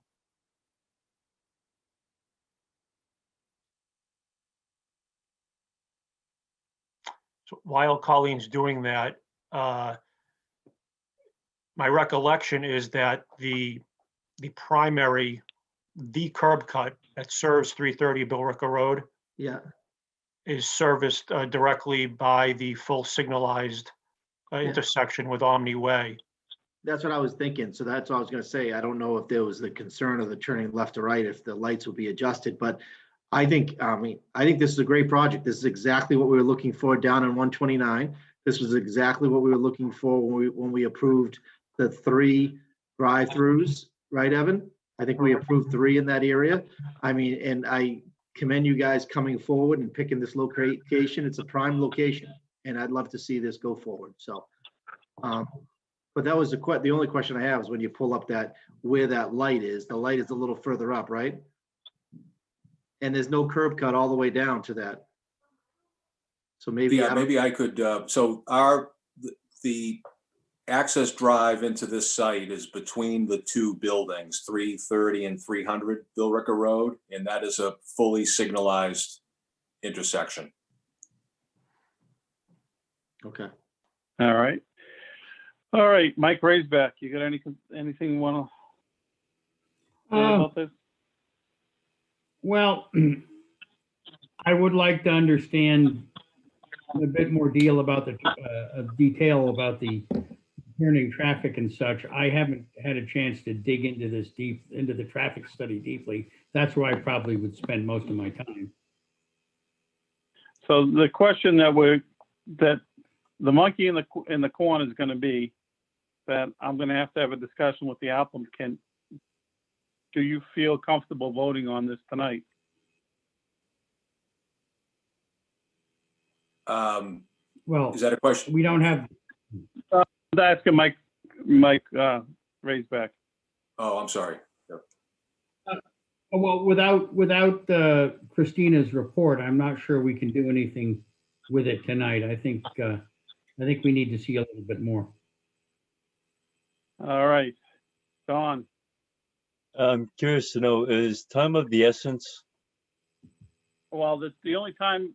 Well, for them. Well, that's for the you're applicant, asking. Henry. I'm sorry. That's for the. Yep.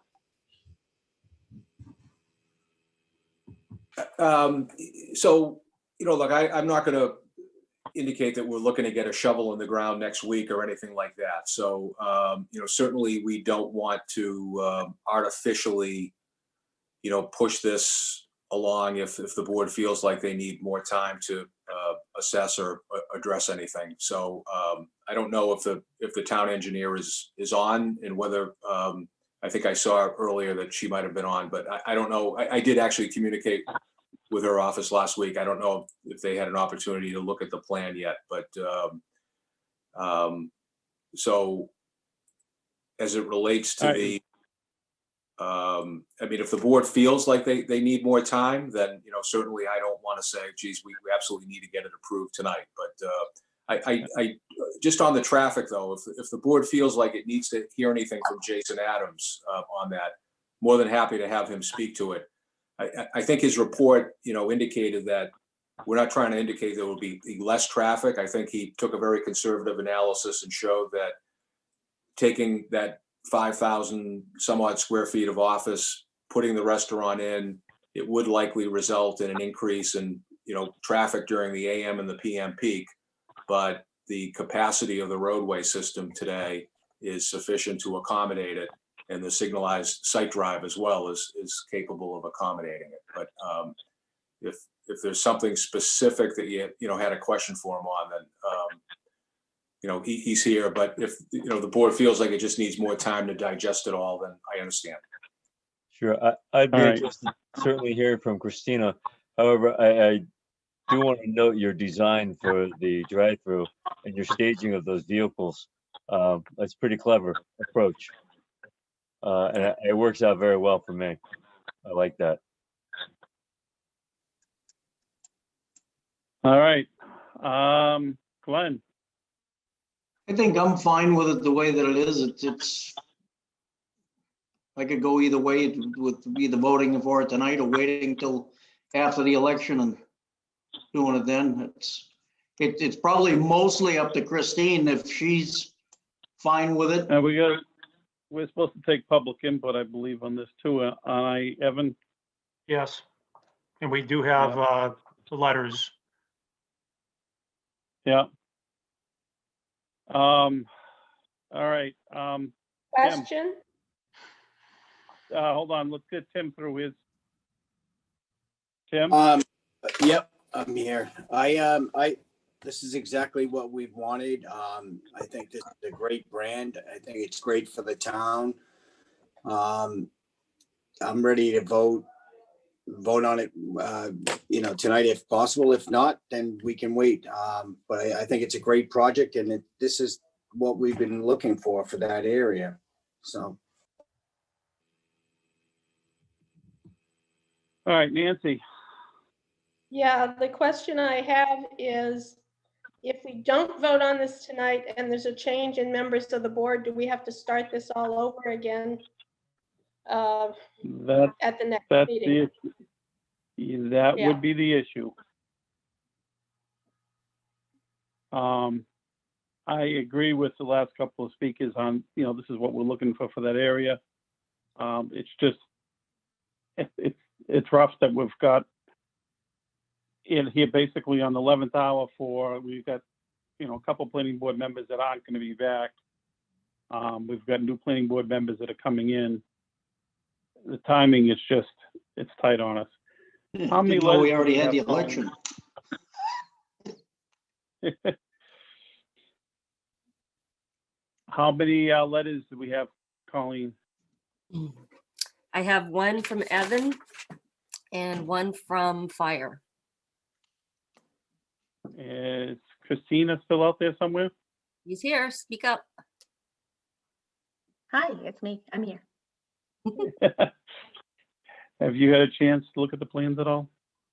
Yes, I did. So I got the plans rather late.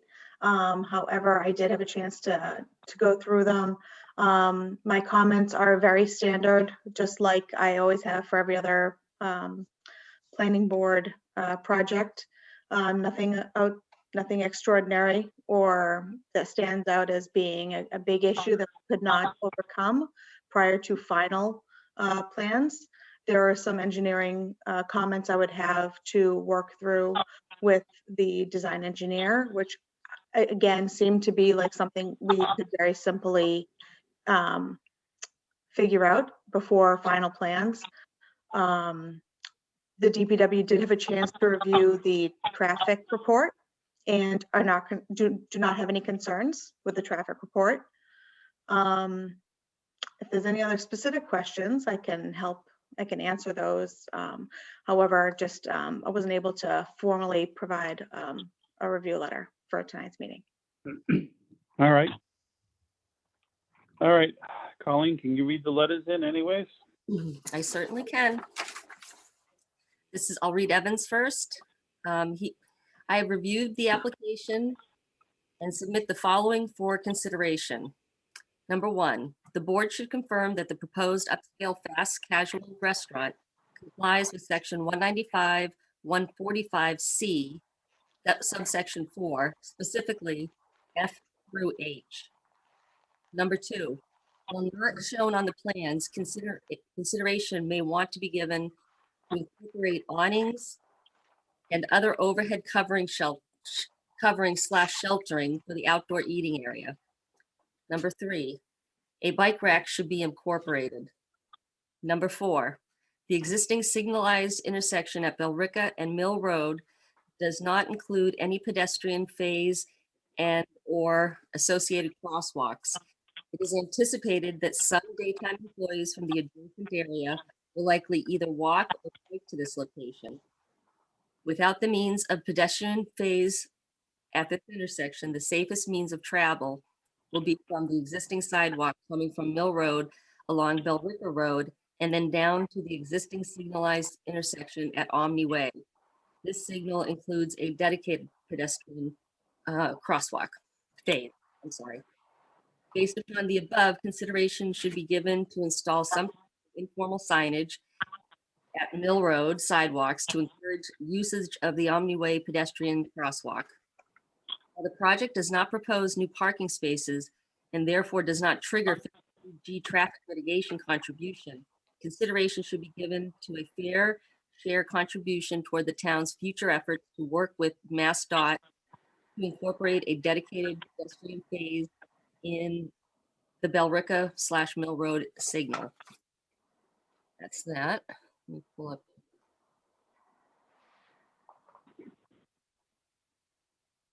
Excuse me, Colleen, what were the on item number 1? What was the chapter on the zone that he wanted us to check? 195? 145C, subsection 4. Yep. And specifically F through H. F through H. So 195, 145. Okay. And let me pull up this. Thank you. No problem. All right. This is from Fire Prevention. Dear members of the board, this office has reviewed the proposal for Press Cafe at 330 Billrica Road and finds the following. The proposed dumpster location is acceptable. Water supply and hydrant locations are unaffected with this project. Fire apparatus access is acceptable. The proposed layout does not encroach on existing fire apparatus access, which currently provides 360-degree access around the building. The proposed tenant fire update to the fire alarm and sprinkler system to provide for the new layout.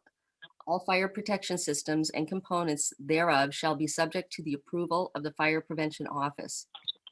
Outdoor seating areas should be protected from trickling. This office would approve this proposal, and I ask the board to consider this letter in their approval process. Respectfully, Captain Katufis. I believe that's all I have. All right, Evan, so you're saying there's no crosswalk there at Mill Road from the get cross? They gotta go all the way back down to the other street, to cross 129? If they're looking for a dedicated pedestrian phase and crosswalk. Because I know you would think there'd be a lot of people coming from the Mill Road area coming down to walk through it. Yeah, so again, it's MassDOT jurisdiction. We're not aware of any efforts on their part to add pedestrian phasing. The town has not initiated a conversation with them. We wanted to use this potential project as leverage to engage that conversation. So that's kind of where it is. I think at this point, it's in everyone's best interest to try to introduce some advisory signage to pedestrian and bicyclists who may be trying to walk to the site. It's in no one's interest for pedestrians or bicyclists to try to dart across 129 because there's always cars moving within the signalized intersection. As I said, there's no dedicated all stop for pedestrians to cross. Speeds can be rather high once there's a green light. So the interim, I think, vision is to try to encourage to the maximum extent, feasible and reasonable to encourage walkers and bikers to go down to Omni Way. That's the best we can do. That's a long haul. Yeah.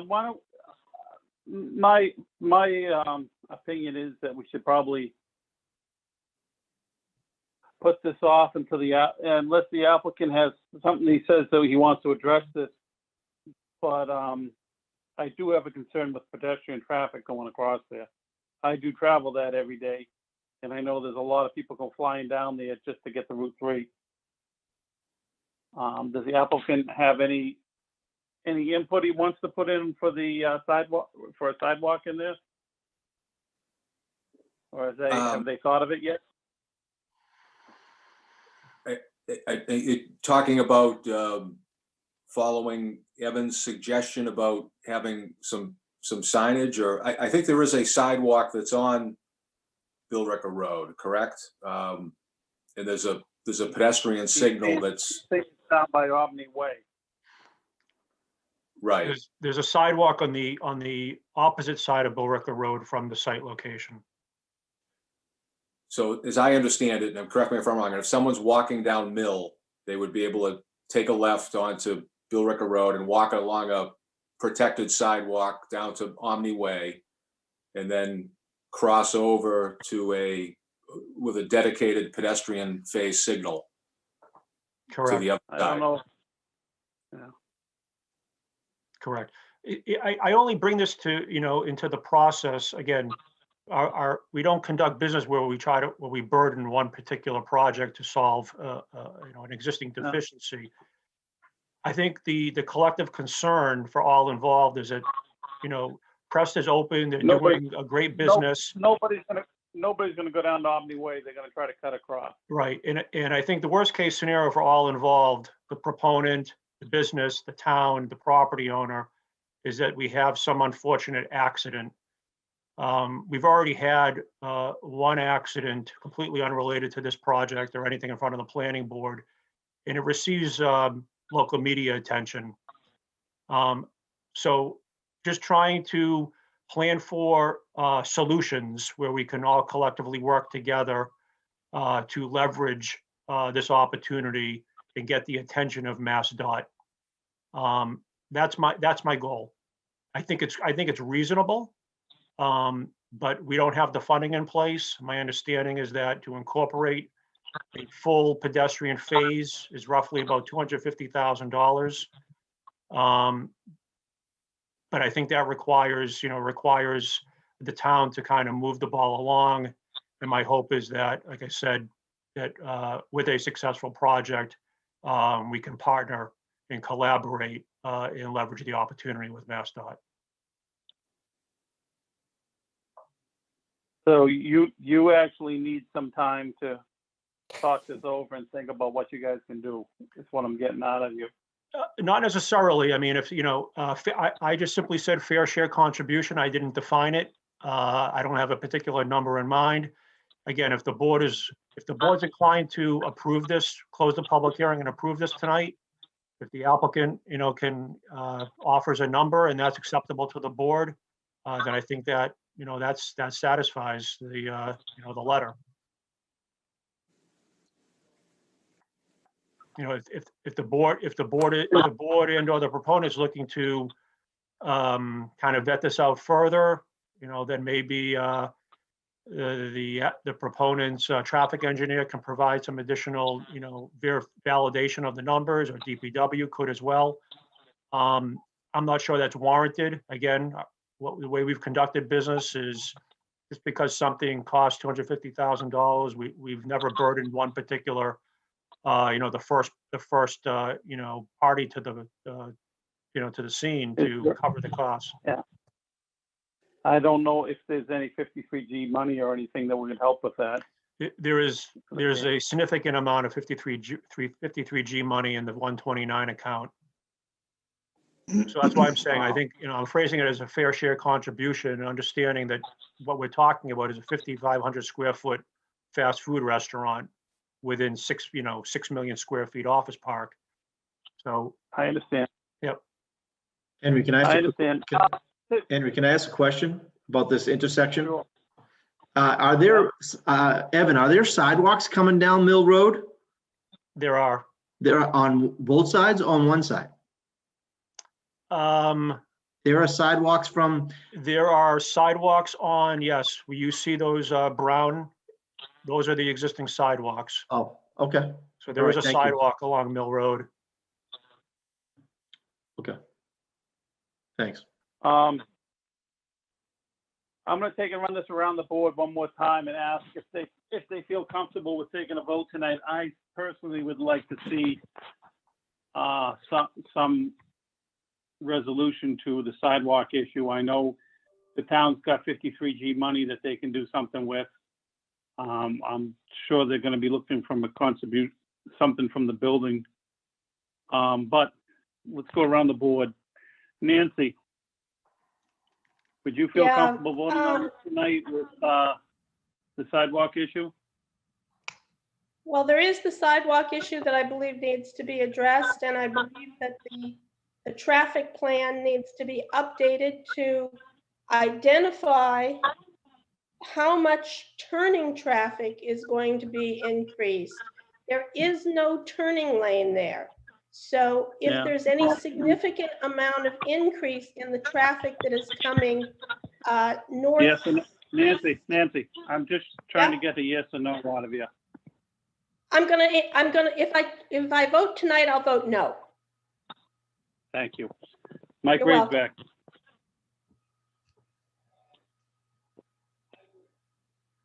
Mike Raisback.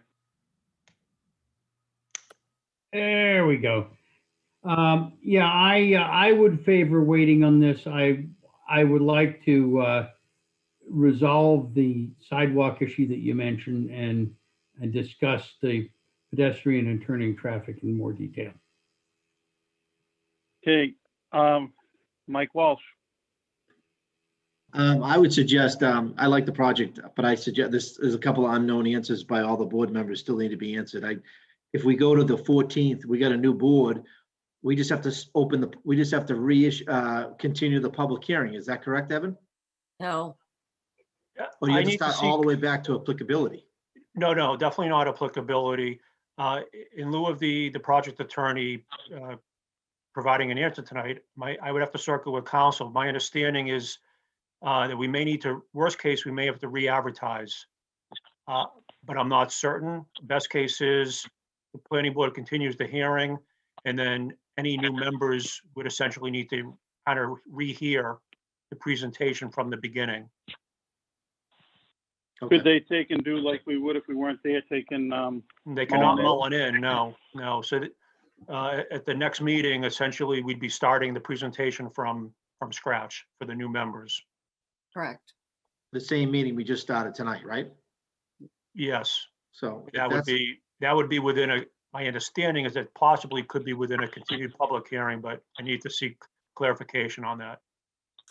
Evan, can you remind, I know that you had mentioned this before, it's my understanding that the two incumbent members are running for re-election, but it's a contested race. Is that what? Yes. It is. Yes. Okay. But there's potentially 4 changing, right? There's potentially 3 full members changing. And the alternate. Yeah, the alternate would not qualify to vote unless a full member was not a qualified voter. Isn't this a special permit? It is a special permit, but if the 7 full members are voting, then the alternate does not vote. You can only have no more than 7 voting members.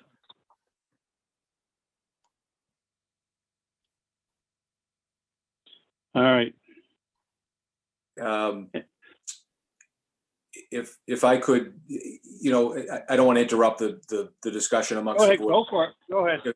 If I could just maybe relative to the, look, I mean, we're not adding square footage to the building, right? Where the building square footage is staying the same. We're repurposing a portion of it as an amenity that, we feel, helps fulfill the vision there. But, and certainly I think, we'd be very hard pressed to, put a new pedestrian signal in and all that at Mill, which I know the board's not asking for that. If the board is, looking for a contribution towards, a design that, you might be able to package together with some of the 53G money that you have, I think my client, would be amenable to, providing a contribution of, maybe, 5 to 10,000 towards that effort, if that's something that you feel is consistent with, we're kind of a fistful of sand on the beach, if you would, in terms of the, entire square footage. I think you mentioned it's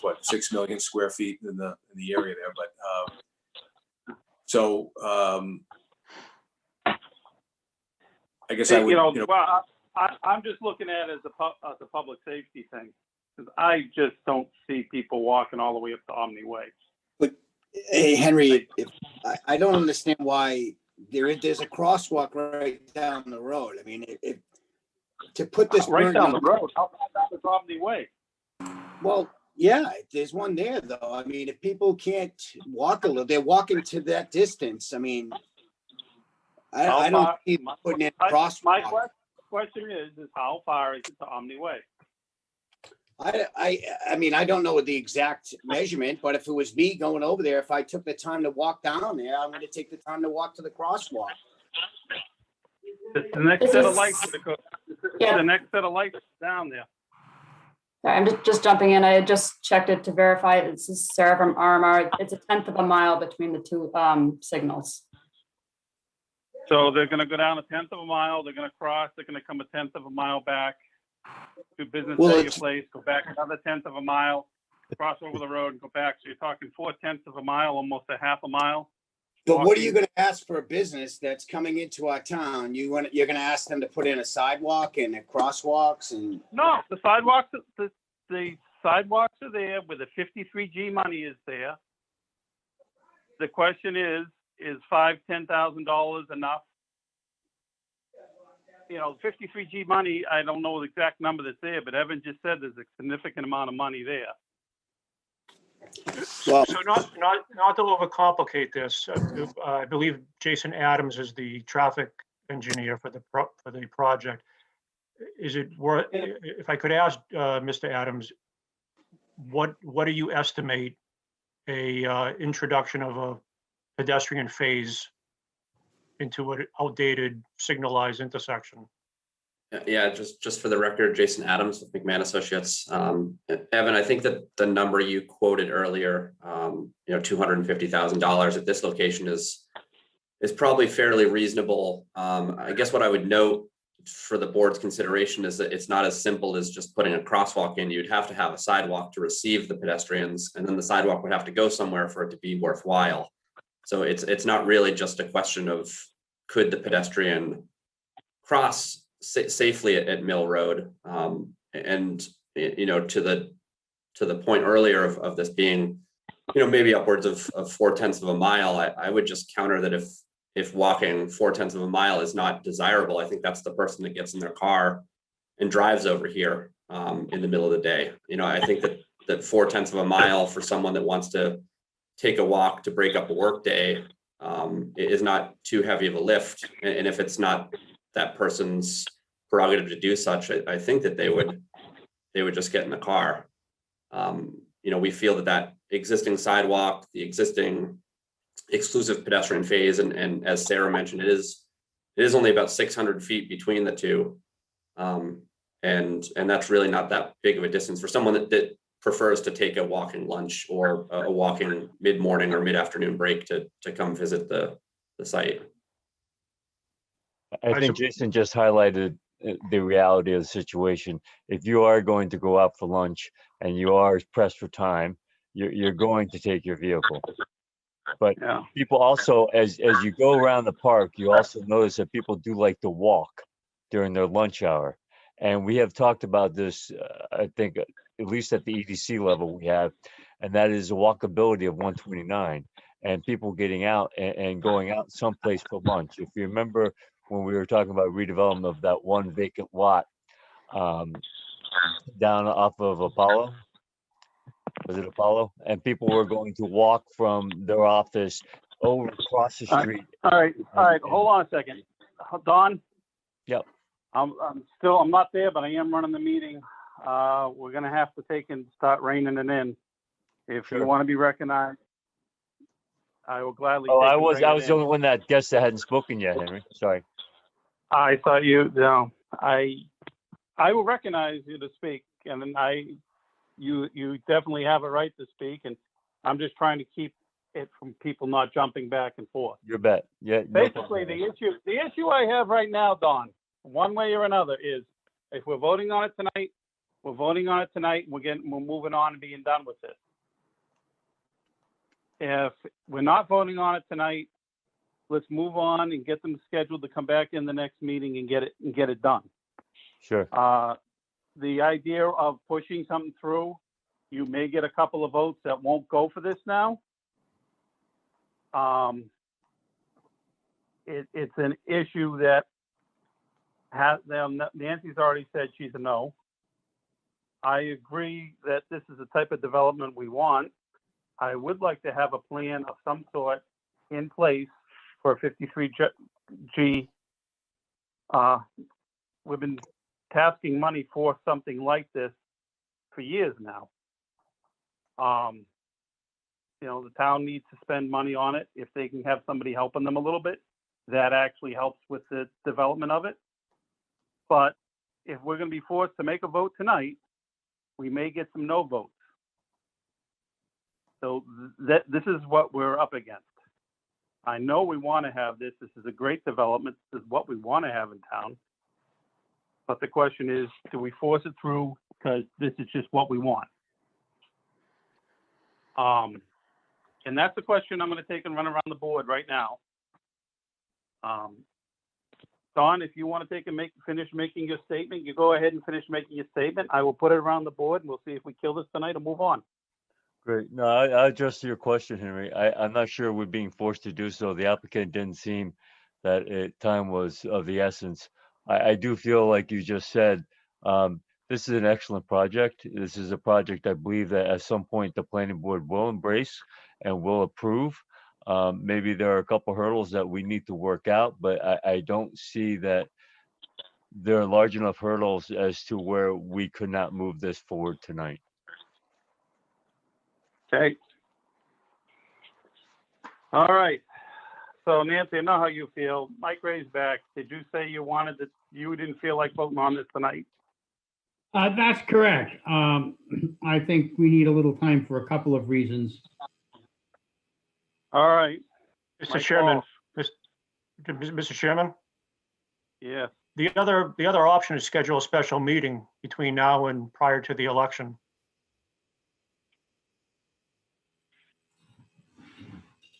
I wouldn't have a problem with that.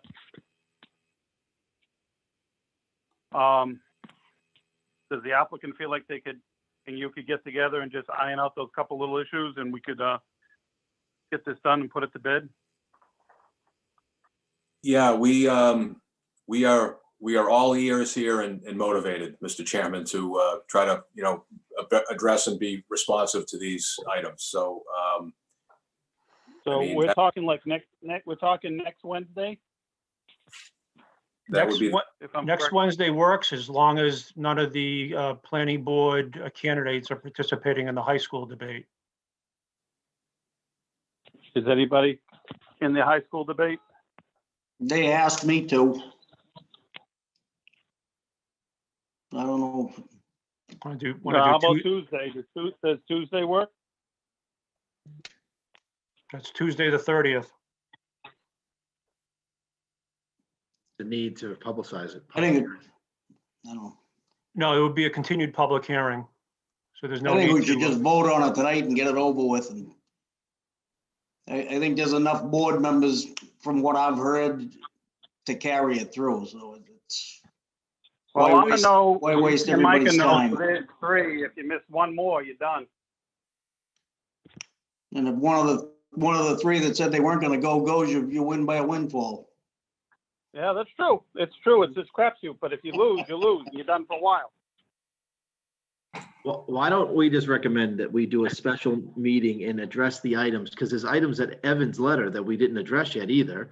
We still haven't heard we haven't heard from the public either. That's correct. And I would like to get this done before, I'm with the group. I'd like to get this done before the election, if possible. If you look at the project, the building's already there. You're just changing the use. Is basically all you're doing. It's not a huge, they're not building a new building. They're not building a new parking lot. They're not building, they're utilizing office space and turning it into a restaurant. I agree. They're adding an amenity, which is what we've asked for. That's exactly what we put this whole thing on 129 for, is for this type of business. And it's a shame that it fell on a night right before an election, but on the other hand, a meeting like this shouldn't have to go 3 or 4 meetings to get approved. It's a simple thing that needs to get approved. It's not something that needs to get dragged out. Yeah. So, Henry, Yeah. I agree with Glenn that this is a really good project and it's what we want there. But I don't think that it would be responsible of us to approve this project without knowing how much it's going to block traffic flow in the morning on 129. And making a responsible decision around that. Can the board take and come up with a day next week to get together? Just do it next Wednesday. Glenn won't be around, but we can take enough because if he's at the candidates thing. I can make myself available any of the nights. I can make myself available any of the nights too. It is a project that we I want. can do Monday or Tuesday. Monday, Tuesday, Wednesday. Or Friday. So any day. The 30th. Yeah, why don't we pick Tuesday night and allow Glenn to do his thing on Wednesday night. That's fine by me. I don't get to do it on Wednesday night. I won't go to the high school thing. I don't care. It's Is Here's Tuesday what it okay is. for the applicant? The applicant, speaking for myself, we're certainly appreciative of the board, being willing to schedule a special meeting, and we'll make ourselves available. And if, board member Cole, even if it needs to be earlier in the evening or something on Wednesday to accommodate, him being in two places, whatever you would like us to do, we're willing to do it. So. All right, I don't see it as being a long dragged out meeting as long as we don't, as long as the public isn't too bad, but we'll see. So Tuesday or Wednesday, I guess Glenn said he doesn't care if it's Wednesday. do a Wednesday at like 6 o'clock, and it should be done by. What is it that they got to bring? That they're going to bring to us, whether or not they want to do a traffic, a sidewalk. I can't see spending $250,000 to put a sidewalk in. Well, I know they won't. The town is the 53G money that they can put towards it. We just got to get. I think spending $250,000 for a sidewalk is a waste of $250,000. I think the traffic will find its way in and out of there without any issues, to be perfectly honest with you. All right, I'll make it easy. We're doing a vote right now. I'll go through a roll call next Wednesday. Yes or no? Yes. All right. Yes. Yes. Yes. All right, you got another yes by me. That's it. Next Wednesday, 6 o'clock. Okay. See you there. Before we close, time out. Are we asking the applicant, what do they want to address? Because all of the issues have to be resolved by next Wednesday in order for us to vote. If we're going to go round robin and just do this again next Wednesday, we're never going to get to a conclusion. So is there a definitive list? If I could, I think I'm hearing three things, at least that I'm taking home with me. One is for us to maybe reconvene with Evan relative to the 53G, and if we're making a contribution, what might be an appropriate amount consistent with what some other folks may have done on that. Secondly, we'll try to answer the questions that board member Nancy had relative to the traffic and making sure that that issue is addressed in terms of the turning lane or whatever it might be. We'll try to address that. And then thirdly, I'm hoping that, maybe by next Wednesday, the town engineer comment is put into writing, or we could take it upon ourselves to, try to work through that and address any questions. I have one other issue that should be. Henry, please. Nancy, what do you have to say? Thank you. I have one other issue that should be addressed in your site plan. Typically, when we approve reduced parking, we require that the plan show an optional build-out plan for the remainder of the parking requirement. It doesn't have to be built out, but it does need to be shown on the. What she's asking for is if you had to build spaces, do you have the space to build them if needed? Land banking. Land banking, yes. Yeah. Land banking. Right. Didn't their engineer say that even with the reduced amount of parking, they still had sufficient parking? Not against our standards, Glenn. He was referring to a different standard, not our bylaws. Okay. I thought he was referring to our bylaw. No. May I also Well, I suggest just that want to see the land bank on the plans. All right, hold on a second. Evan has the floor. may I also suggest that I'll draft a decision. That would be great. Okay. Can we ask Christine if she's gonna have her stuff ready for next Wednesday? Yes, this is Christina Papadopoulos. I will have my things ready. Okay. Yeah. All right. Motion to continue? motion to continue from somebody? Are we gonna talk to the public? Might have questions from the. No. We've got issues we haven't even resolved yet. Make a 9:30 at night. Motion to continue till next Wednesday at 6 PM. We have a second. I'll second. All in favor? Henry, hold on one Aye. second. Are we doing 6 PM next Wednesday or 7? 6 PM. 6 PM, okay. Sorry, good. All right. Thank you all for your time. I appreciate your putting in a long evening tonight, so thank you. All right, Good thank luck. you. Thanks. Have a good evening. Do we formally need to vote that? You got a second and we didn't vote. Please. All in favor? Aye. Aye. Aye. Any opposed? Okay.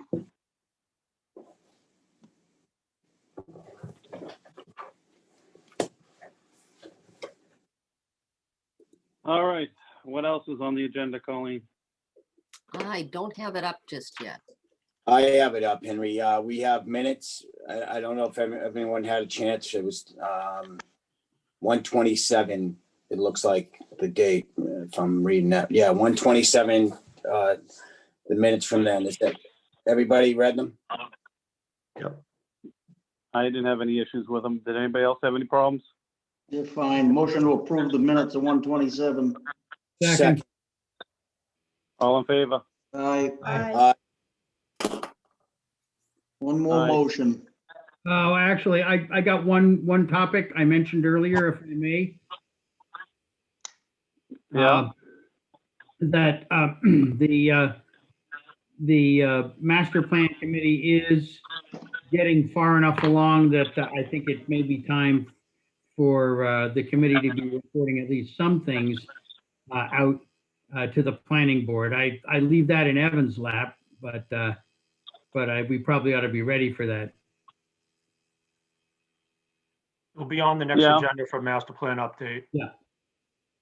So that's coming. And other than that, I could make a motion. Have at it. You Sure. got a second? Move to adjourn. Second. All in favor? Aye. Aye. Thank you. One Thank and you. all.